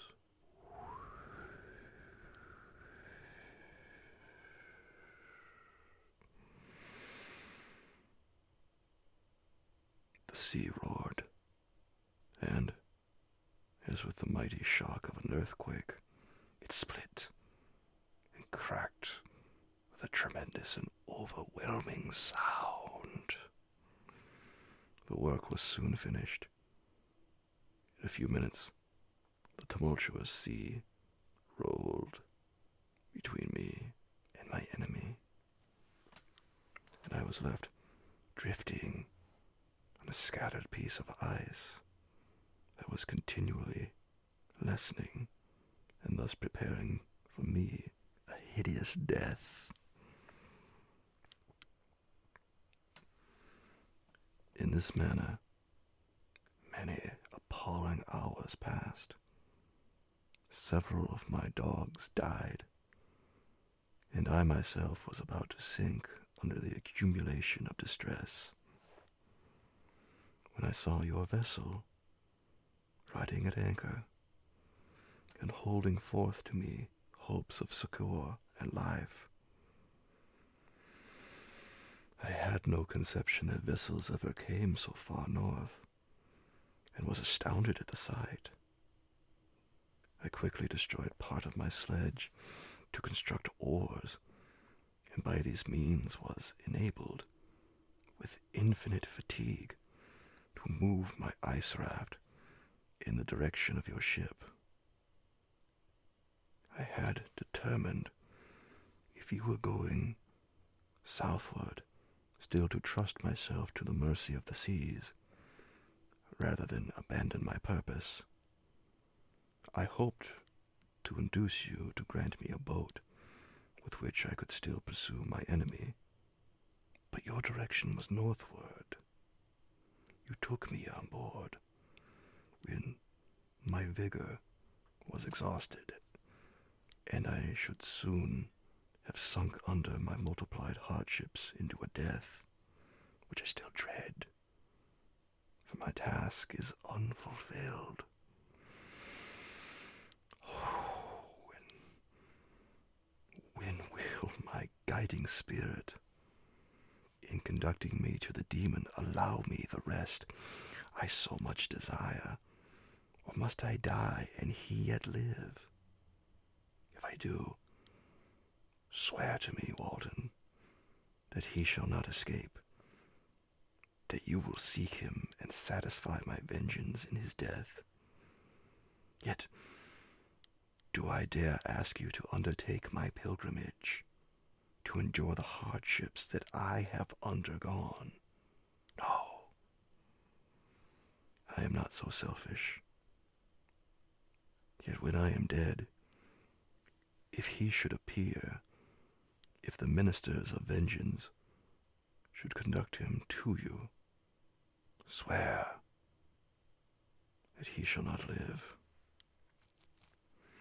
Swear that he shall not triumph over my accumulated woes and live to make another such wretch as I am. He is eloquent and persuasive. At once his words had even power over my heart. But trust him not. His soul is as hellish as his form, full of treachery and fiend-like malice. Hear him not. Call on the manes of William, Justine, Clerval, Elizabeth, and my father, and of the wretched Victor, and thrust your sword into his heart. I will hover near and direct the steel aright. Walden, in continuation, August 26th, 17 unknown. You have read this strange and terrific story, Margaret, and do you not feel your blood congealed with horror, like that which even now curdles mine? Sometimes, seized with sudden agony, he could not continue his tale. At others, his voice broken yet piercing, uttered with difficulty the words so replete with agony. His fine and lovely eyes were now lighted up with indignation, now subdued to downcast sorrow, and quenched in infinite wretchedness. Sometimes he commanded his countenance and tones, and related the most horrible incidents with a tranquil voice, suppressing every mark of agitation. Then, like a volcano bursting forth, his face would suddenly change to an expression of the wildest rage, as he shrieked out imprecations on his persecutor. His tale is connected and told with an appearance of the simplest truth. Yet I own to you that the letters of Felix and Safie, which he showed me, and the apparition of the monster, seen from our ship, brought to me a greater conviction of the truth of his narrative than his asseverations, however earnest and connected. Such a monster has then really existence. I cannot doubt it, yet I am lost in surprise and admiration. Sometimes I endeavor to gain from Frankenstein the particulars of his creature's formation, but on this point he was impenetrable. "Are you mad, my friend?" said he, whither does your senseless curiosity lead you? Would you also create for yourself and the world a demonical enemy? Or to what do your questions tend?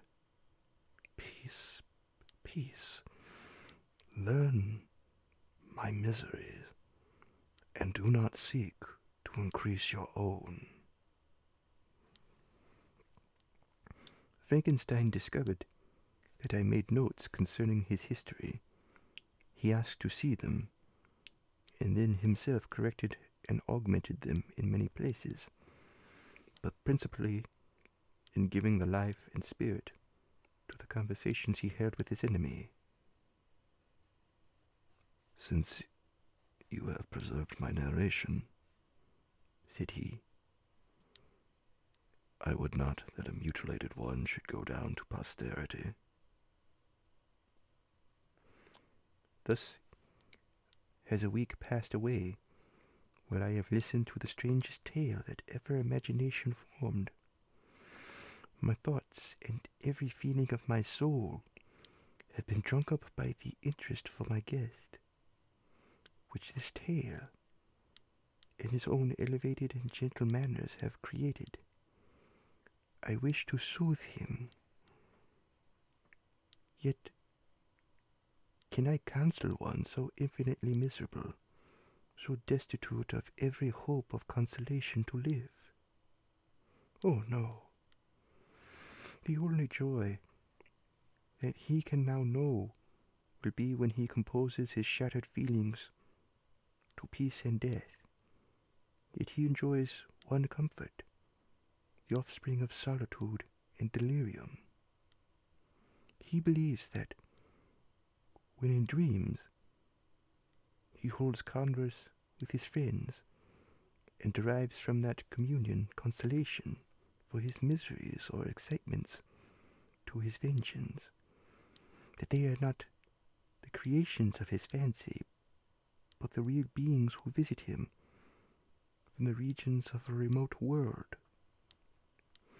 This faith gives a solemnity to his reveries that render them, to me, almost as imposing and interesting as truth. Our conversations are not always confined to his own history and misfortunes. On every point of general literature, he displays unbounded knowledge and a quick and piercing apprehension. His eloquence is forcible and touching, nor can I hear him when he relates a pathetic incident, or endeavors to move the passions of pity or love without tears. What a glorious creature must he have been in the days of his prosperity, when he is thus noble and godlike in ruin. He seems to feel his own worth in the greatness of his fall. When younger, said he,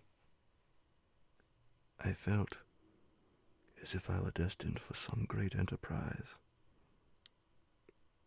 My feelings are profound, but I possessed a coolness of judgment that fitted me for illustrious achievements.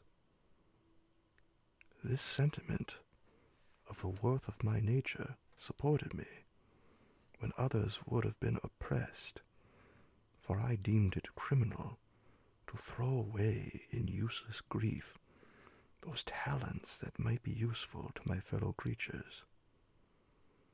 When I reflected on the work I had completed, no less a one than the creation of a sensitive and rational animal, I could not rank myself with the herd of common projectors, but this feeling which supported me in the commencement of my career now serves only to plunge me lower in the dust.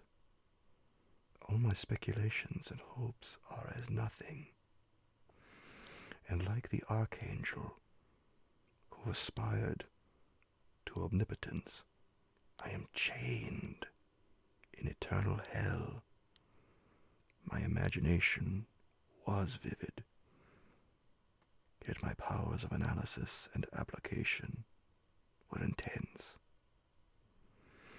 By the union of these qualities, I conceived the idea and executed the creation of a man.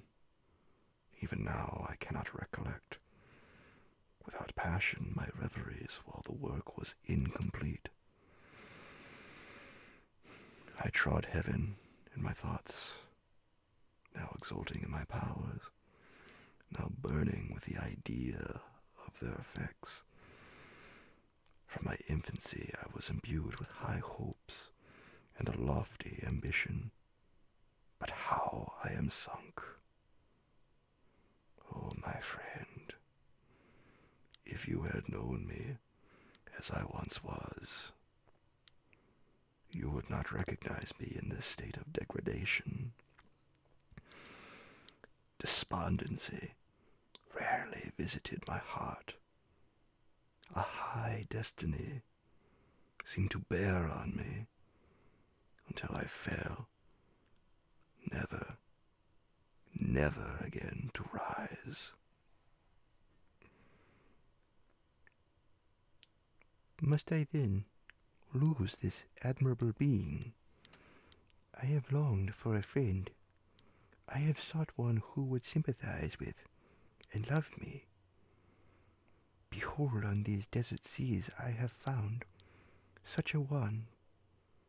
But I fear I have gained him only to know his value and lose him. I would reconcile him to life, but he repulses the idea.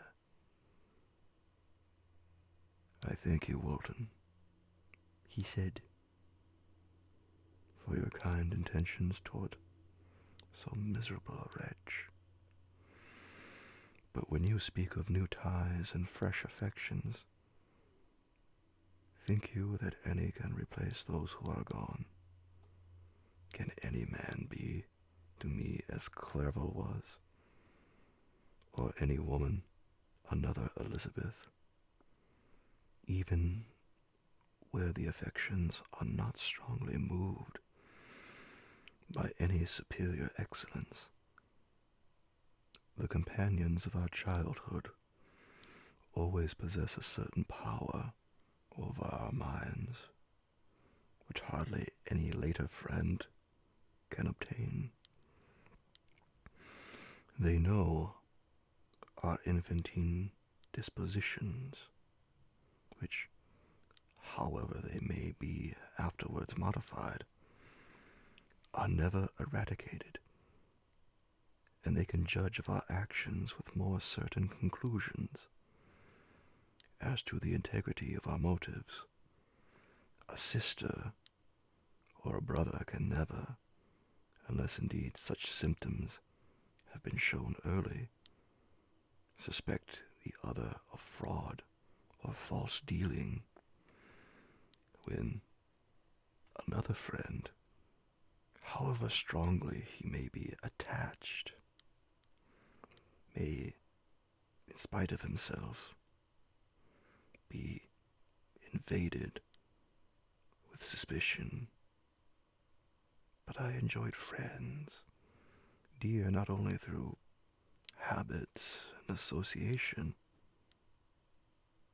but from their own merits. And wherever I am, the soothing voice of my Elizabeth and the conversation of Clerval will be ever whispered in my ear. They are dead, and but one feeling in such a solitude can persuade me to preserve my life. If I were engaged in any high undertaking or design, fraught with extensive utility to my fellow creatures, then could I live to fulfill it. But such is not my destiny. I must pursue and destroy the being to whom I gave existence, and then my lot on earth will be fulfilled, and I may die. September 2nd. My beloved sister, I write to you, encompassed by peril, and ignorant whether I am ever doomed to see again dear England, and the dear friends that inhabit it. I am surrounded by mountains of ice, which admit of no escape, and threaten every moment to crush my vessel. The brave fellows, whom I have persuaded to be my companions, look towards me for aid, but I have none to bestow. There is something terribly appalling in our situation, yet my courage and hopes do not desert me.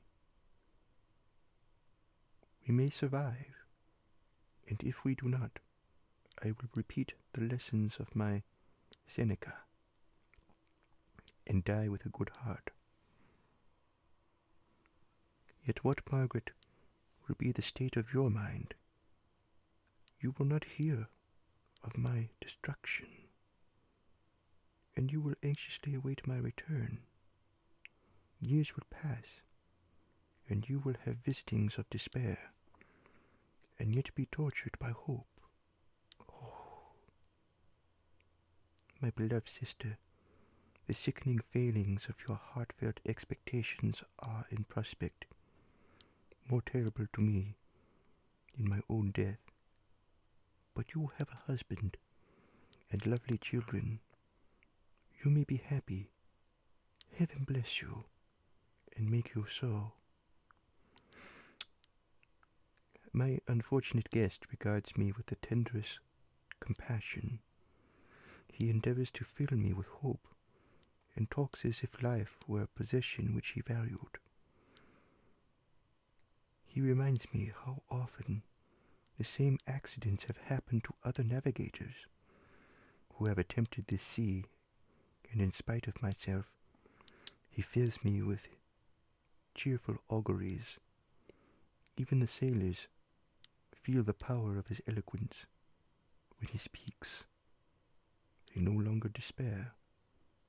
He rouses their energies, and while they hear his voice, they believe these vast mountains of ice are molehills, which will vanish before the resolutions of man. These feelings are transitory. Each day's expectation delayed fills them with fear, and I almost dread a mutiny caused by this despair. September 5th. A scene has just passed of such uncommon interest that although it is highly probable that these papers may never reach you, yet I cannot forbear recording it. We are surrounded by mountains of ice, still in imminent danger of being crushed in the conflict. The cold is excessive, and many of my unfortunate comrades have already found a grave amidst this scene of desolation. Frankenstein has daily declined in health. A feverish fire still glimmers in his eyes, but he is exhausted, and when suddenly roused to any exertion, he speedily sinks again into apparent lifelessness. I mentioned in my last letter the fears I entertained of a mutiny. This morning, as I sat watching the wan countenance of my friend, his eyes half closed and his limbs hanging listlessly, I was roused by half a dozen of the sailors who desired admission into the cabin. They entered, and the leader addressed me. He told me that he and his companions had been chosen by the other sailors to come in deputation to me, to make a demand, which in justice I could not refuse. We were immatured in ice, and should probably never escape. But they feared that if, as was possible, the ice should dissipate and a free passage be opened, I should be rash enough to continue my voyage and lead them into fresh dangers, after they might happily have surmounted this. They desired, therefore, that I should engage with a solemn promise that if the vessel should be freed, I would instantly direct my course southward. This speech troubled me. I had not despaired, nor had I yet conceived the idea of returning, if set free. Yet could I, in justice, or even impossibility, refuse this demand? I hesitated before I answered, when Frankenstein, who had at first been silent, and indeed appeared hardly to have force enough to attend, now roused himself. His eyes sparkled, and his cheeks flushed with momentary vigor. Turning towards the men, he said, "What do you mean? What do you demand of your captain? Are you then so easily turned from your design?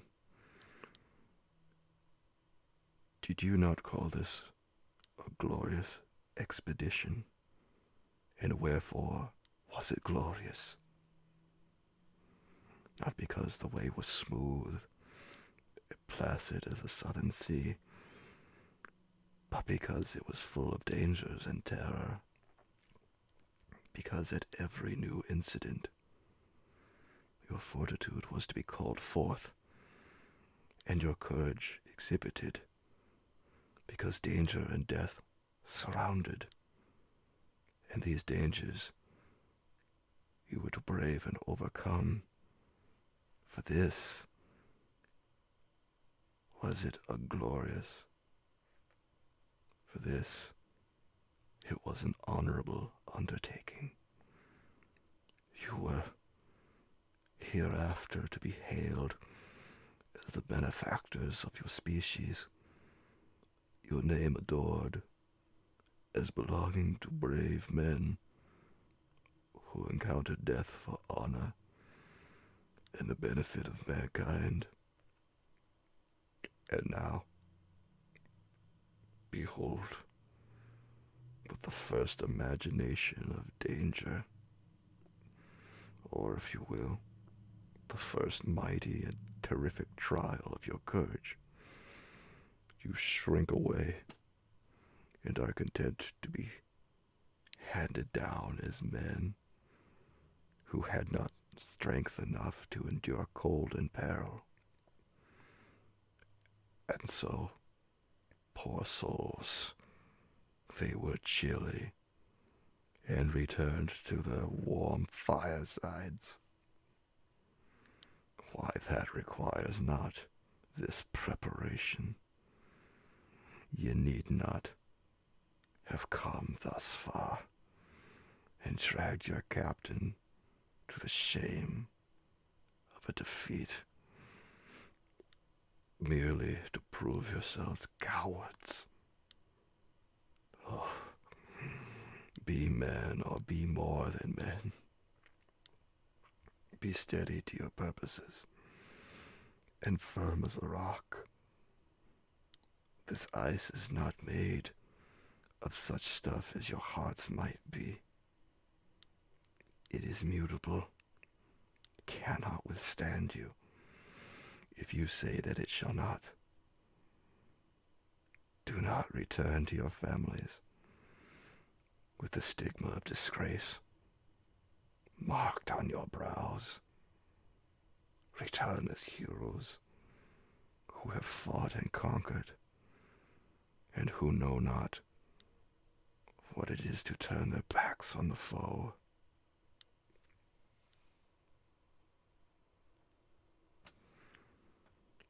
He spoke this with a voice so modulated to the different feelings expressed in his speech, with an eye so full of lofty design and heroism, that can you wonder that these men were moved? They looked at one another, and were unable to reply. I spoke. I told them to retire, and consider of what had been said, that I would not lead them further north, if they strenuously desired the contrary, but that I hoped that, with reflection, their courage would return. They retired, and I turned towards my friend, but he was sunk in languor, and almost deprived of life. How all this would terminate, I know not, but I had rather die than return shamefully, my purpose unfulfilled. Yet I fear such will be my fate. The men, unsupported by ideas of glory and honor, can never willingly continue to endure their present hardships. September 7th.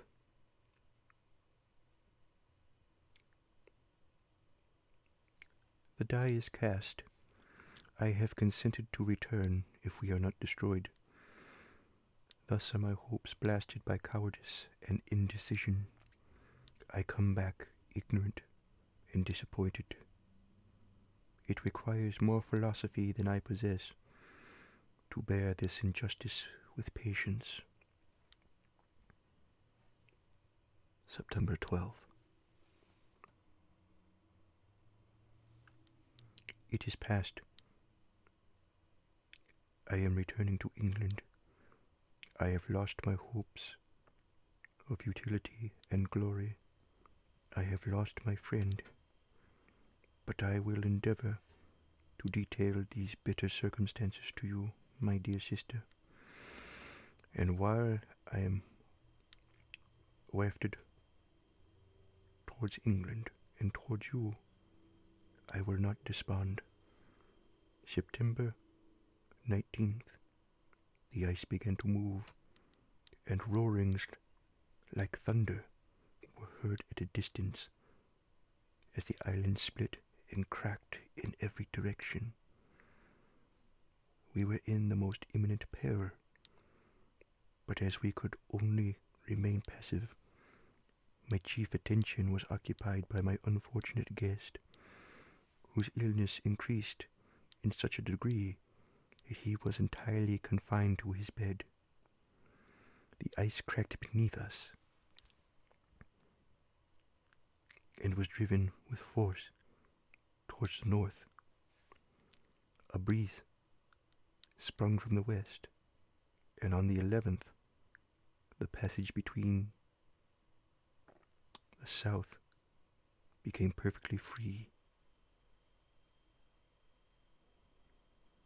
When the sailors saw this, and that the return to their native country was apparently assured, a shout of tumultuous joy broke from them, loud and long continued. Frankenstein, who was dozing, awoke, and asked the cause of the tumult. "They shout," I said, "because they will soon return to England." "Do you then really return?" "Alas, yes. I cannot withstand their demands. I cannot lead them unwillingly to danger, and I must return."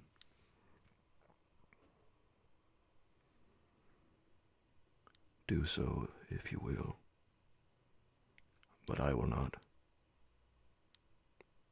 You may give up your purpose, but mine is assigned to me by heaven, and I dare not. I am weak,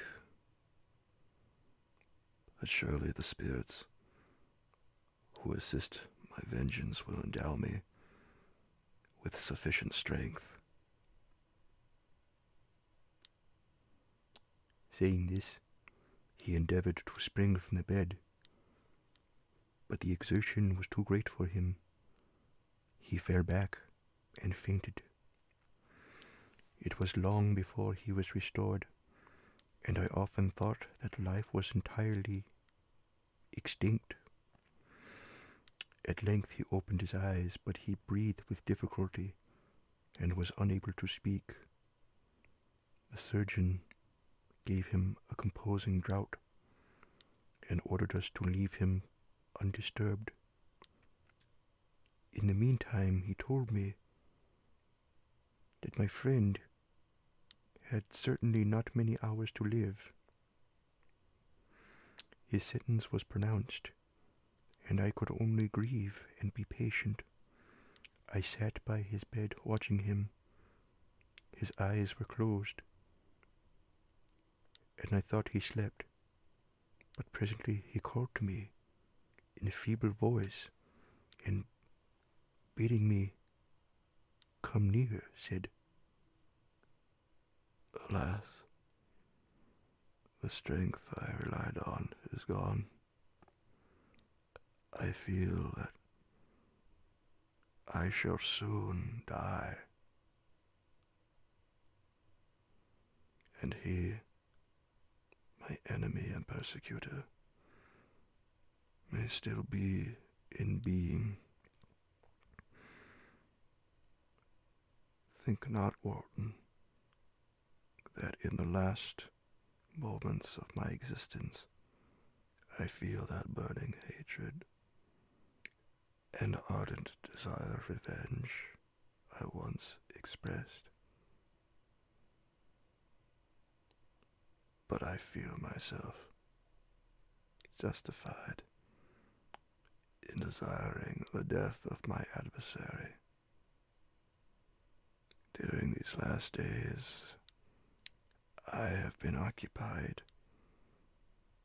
in examining my past conduct, nor do I find it blamable. In a fit of enthusiastic madness,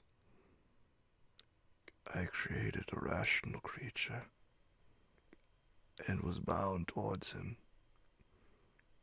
to assure, as far was in my power, his happiness and well-being. This was my duty, but there was another still paramount to that. My duties towards my fellow creatures had greater claims to my attention because they included a greater proportion of happiness or misery.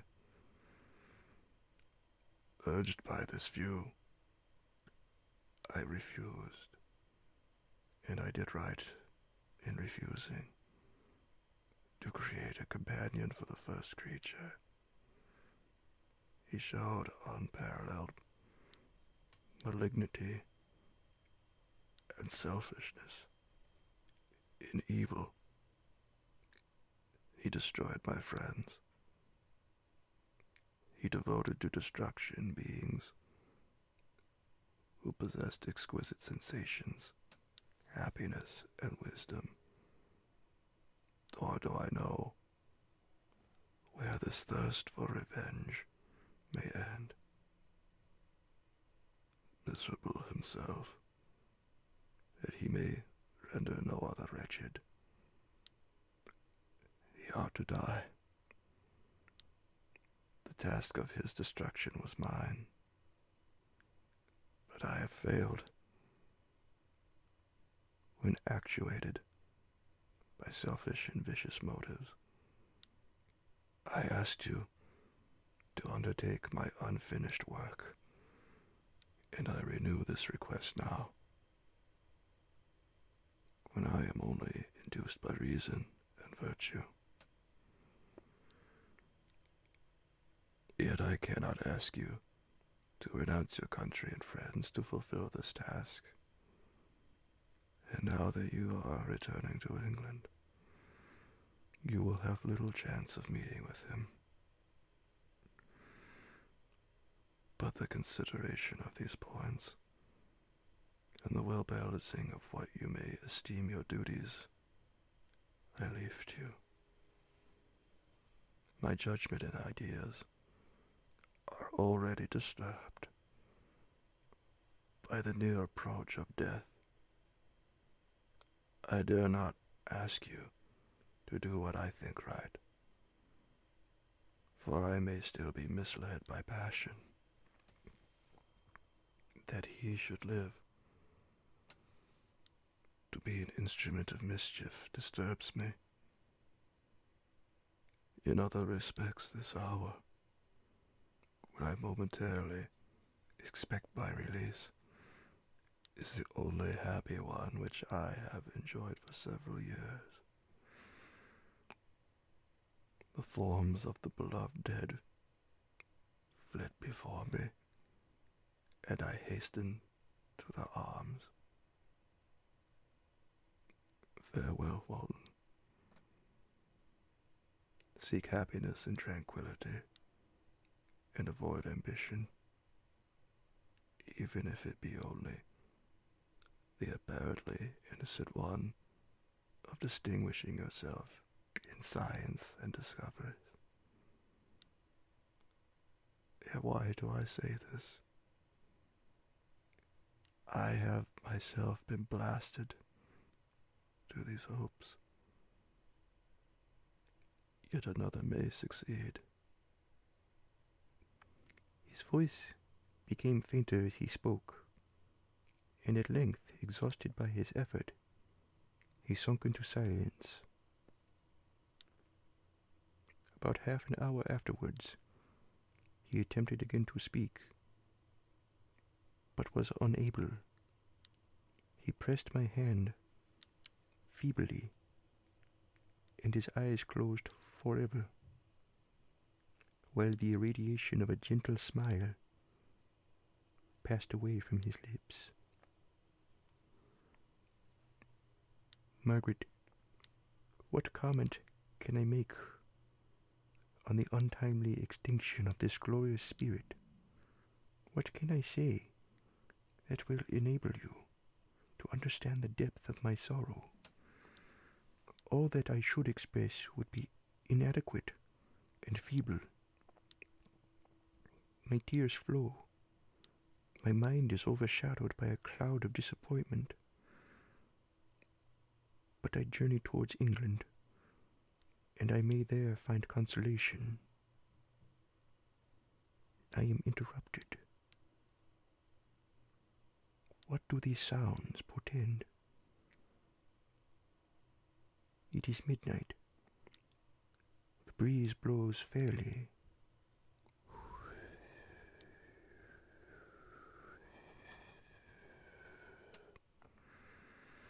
And the watch on deck scarcely stir. Again there is a sound, as of a human voice, but hoarser. It comes from the cabin, where the remains of Frankenstein still lie. I must arise and examine. Good night, my sister. Great God! What a scene has just taken place! I am yet dizzy with the remembrance of it. I hardly know whether I shall have the power to detail it. Yet the tale which I have recorded would be incomplete without this final and wonderful catastrophe. I entered the cabin, where lay the remains of my ill-fated and admirable friend. Over him hung a form which I cannot find words to describe. Gigantic in stature, yet uncouth and distorted in its proportions.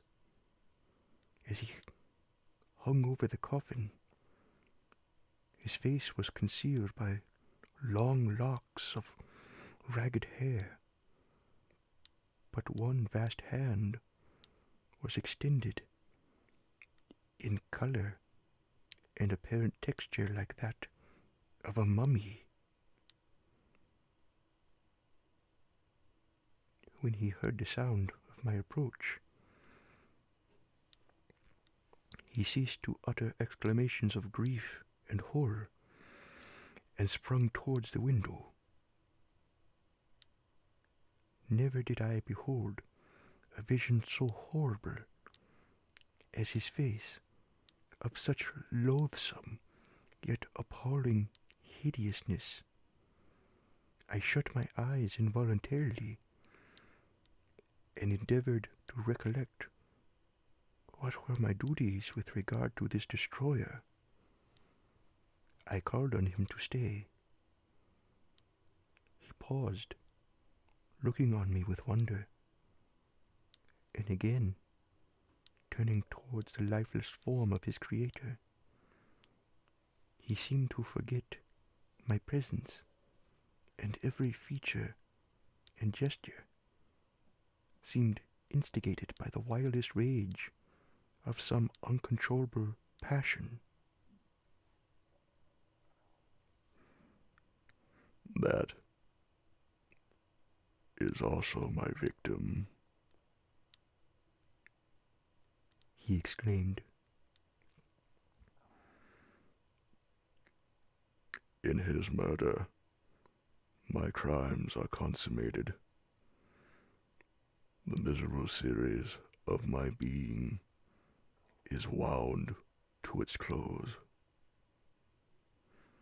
Oh, Frankenstein, generous and self-devoted being, what does it avail that I now ask thee to pardon me?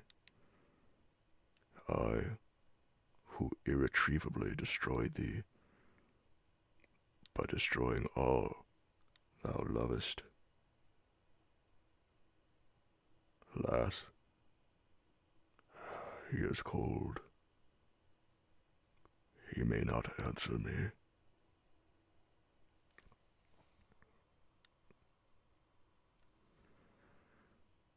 His voice seemed suffocated, and my first impulses, which had suggested to me the duty of obeying the dying request of my friend and destroying this enemy, were now suspended by a mixture of curiosity and compassion. I approached this tremendous being. I dared not again raise my looks upon his face. There was something so scaring and unearthly in his ugliness. I attempted to speak, but the words died away on my lips. The monster continued to utter wild and incoherent self-reproaches. At length, I gathered resolution to address him, in a pause of the tempest of his passion. Your repentance, I said, is now superfluous.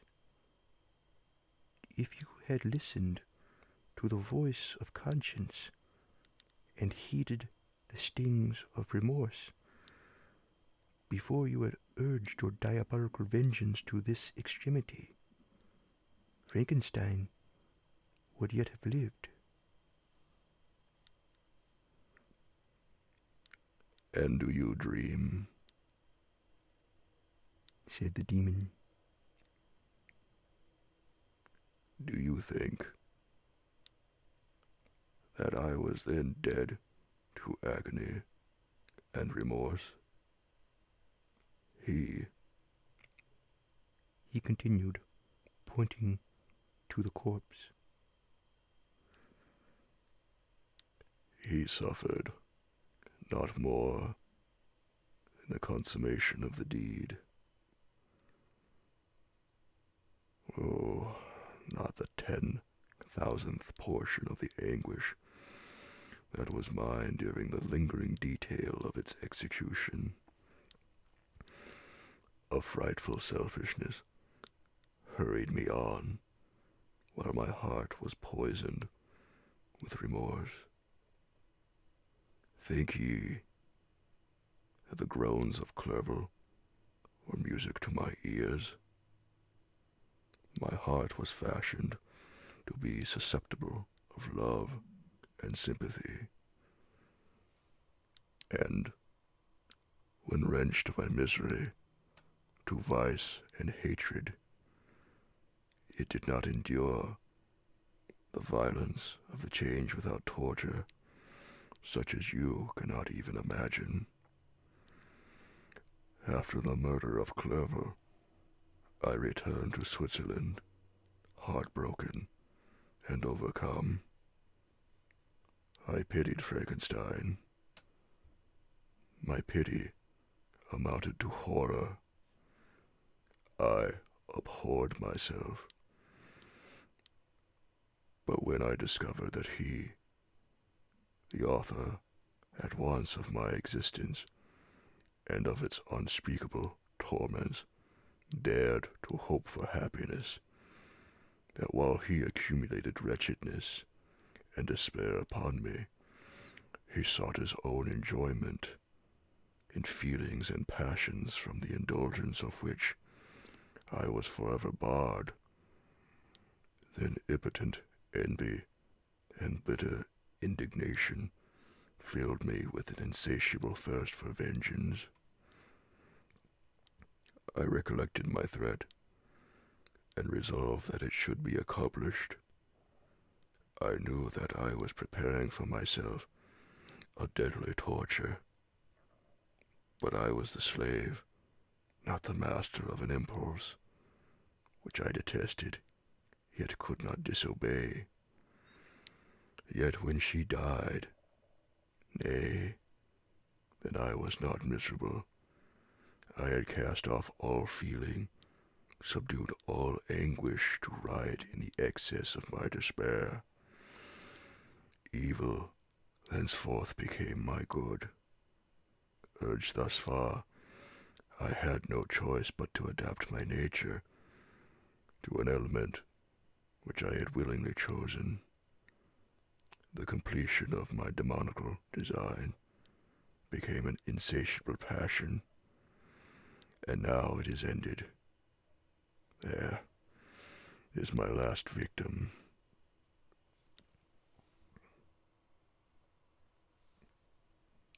I was at first touched by the expressions of his misery, yet when I called to mind what Frankenstein had said of his powers of eloquence and persuasion, and when I again cast my eyes on the lifeless form of my friend, indignation was rekindled within me. "Wretch," I said, "it is well that you come here to whine over the desolation that you have made. You throw a torch into a pile of buildings, and when they are consumed, you sit among the ruins and lament the fall. Hypocritical fiend! If he whom you mourn still lived, still would he be the object. Again would he become the prey of your accursed vengeance. It is not pity that you feel. You lament only because the victim of your malignity is withdrawn from your power." Oh, it is not thus, not thus, interrupted the being. Yet such must be the impression conveyed to you by what appears to be the purport of my actions. Yet I seek not a fellow feeling in my misery. No sympathy may I ever find. When I first sought it, it was the love of virtue, the feelings of happiness and affection with which my whole being overflowed, that I wished to be participated. But now the virtue has become to me a shadow, and that happiness and affection are turned into bitter and loathing despair. In what should I seek for sympathy? I am content to suffer alone, while my sufferings shall endure. When I die, I will satisfy that abhorrence and opprobrium should load my memory. Once my fancy was soothed with dreams of virtue, of fame, and of enjoyment. Once I falsely hoped to meet with beings who, pardoning my outward form, would love me for the excellent qualities which I was capable of bringing forth. I was nourished with high thoughts of honor and devotion, but now vice has degraded me beneath the meanest animal. No crime, no mischief, no malignity, no misery can be found comparable to mine.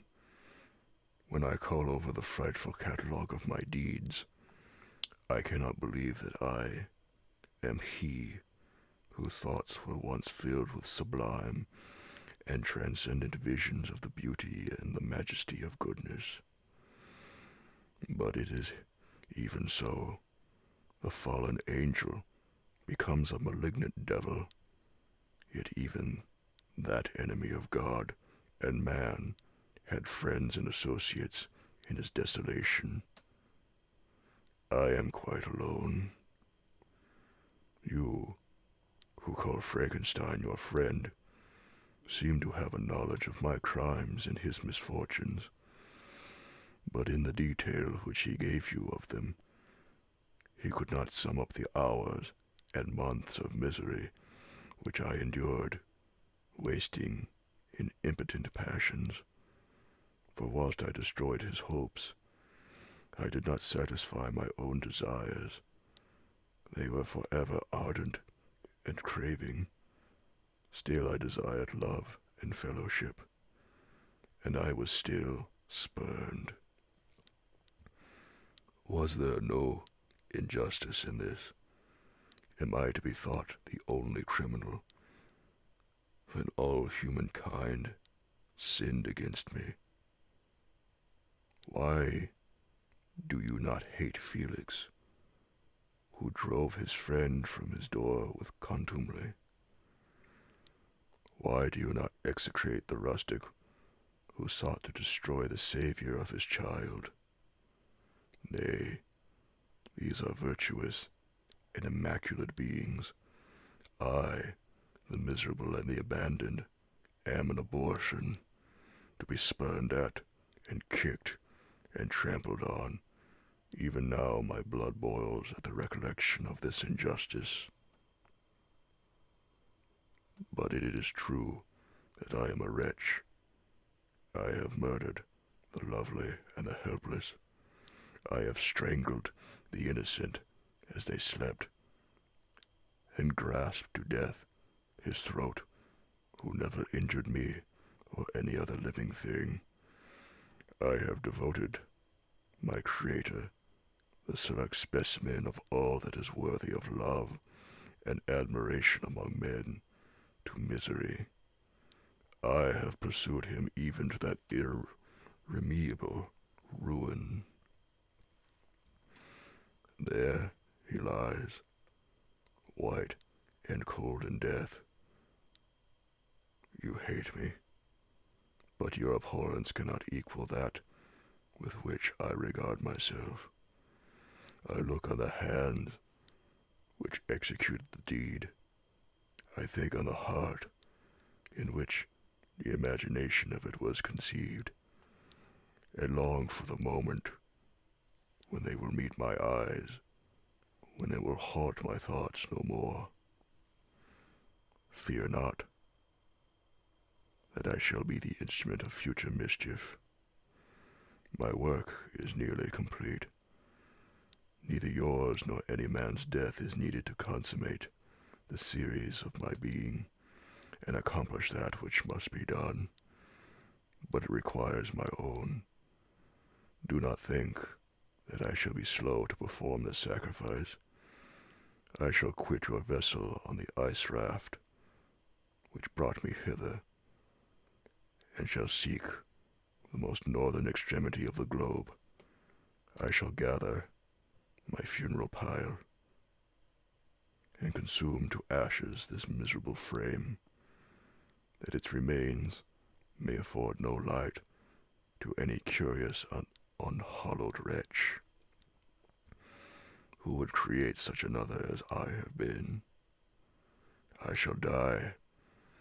I shall no longer feel the agonies which now consume me, or be the prey of feelings unsatisfied, yet unquenched. He is dead, who called me into being, and when I shall be no more, the very remembrance of us both will speedily vanish. I shall no longer see the sun or stars, or feel the winds play on my cheeks. Light, feeling, and sense will pass away, and in this condition must I find my happiness. Some years ago, when the images which this world affords first opened upon me, when I felt the cheering warmth of summer and heard the rustling of the leaves and the chirping of the birds, and these were all to me, I should have wept to die. Now it is my only consolation. Polluted by crimes and torn by the bitterest remorse, where can I find rest but in death? Farewell, I leave you, and in you the last of humankind, whom these eyes will ever behold. Farewell, Frankenstein. If thou wert yet alive, and yet cherished a desire of revenge against me, it would be better satisfied in my life than in my destruction. But it was not so. Thou didst seek my extinction, that I might not cause greater wretchedness. And if yet, in some mode unknown to me, thou hast not yet ceased to think and feel, thou desirest not my life for my own misery. Blasted as thou wert, my agony was still superior to thine, for the bitter sting of remorse may not cease to rankle in my wounds until death shall close them forever. But soon, he cried, with sad and solemn enthusiasm, I shall die, and what I now feel be no longer felt. Soon these burning miseries will be extinct. I shall ascend my funeral pile triumphantly and exult in the agony of the torturing flames. The light of that conflagration will fade away. My ashes will be swept into the sea by the winds. My spirit will sleep in peace, or if it thinks, it will not surely think thus. Farewell. He sprung from the cabin window as he said this, upon the ice raft which lay close to the vessel. He was soon borne away by the waves and lost in darkness and distance.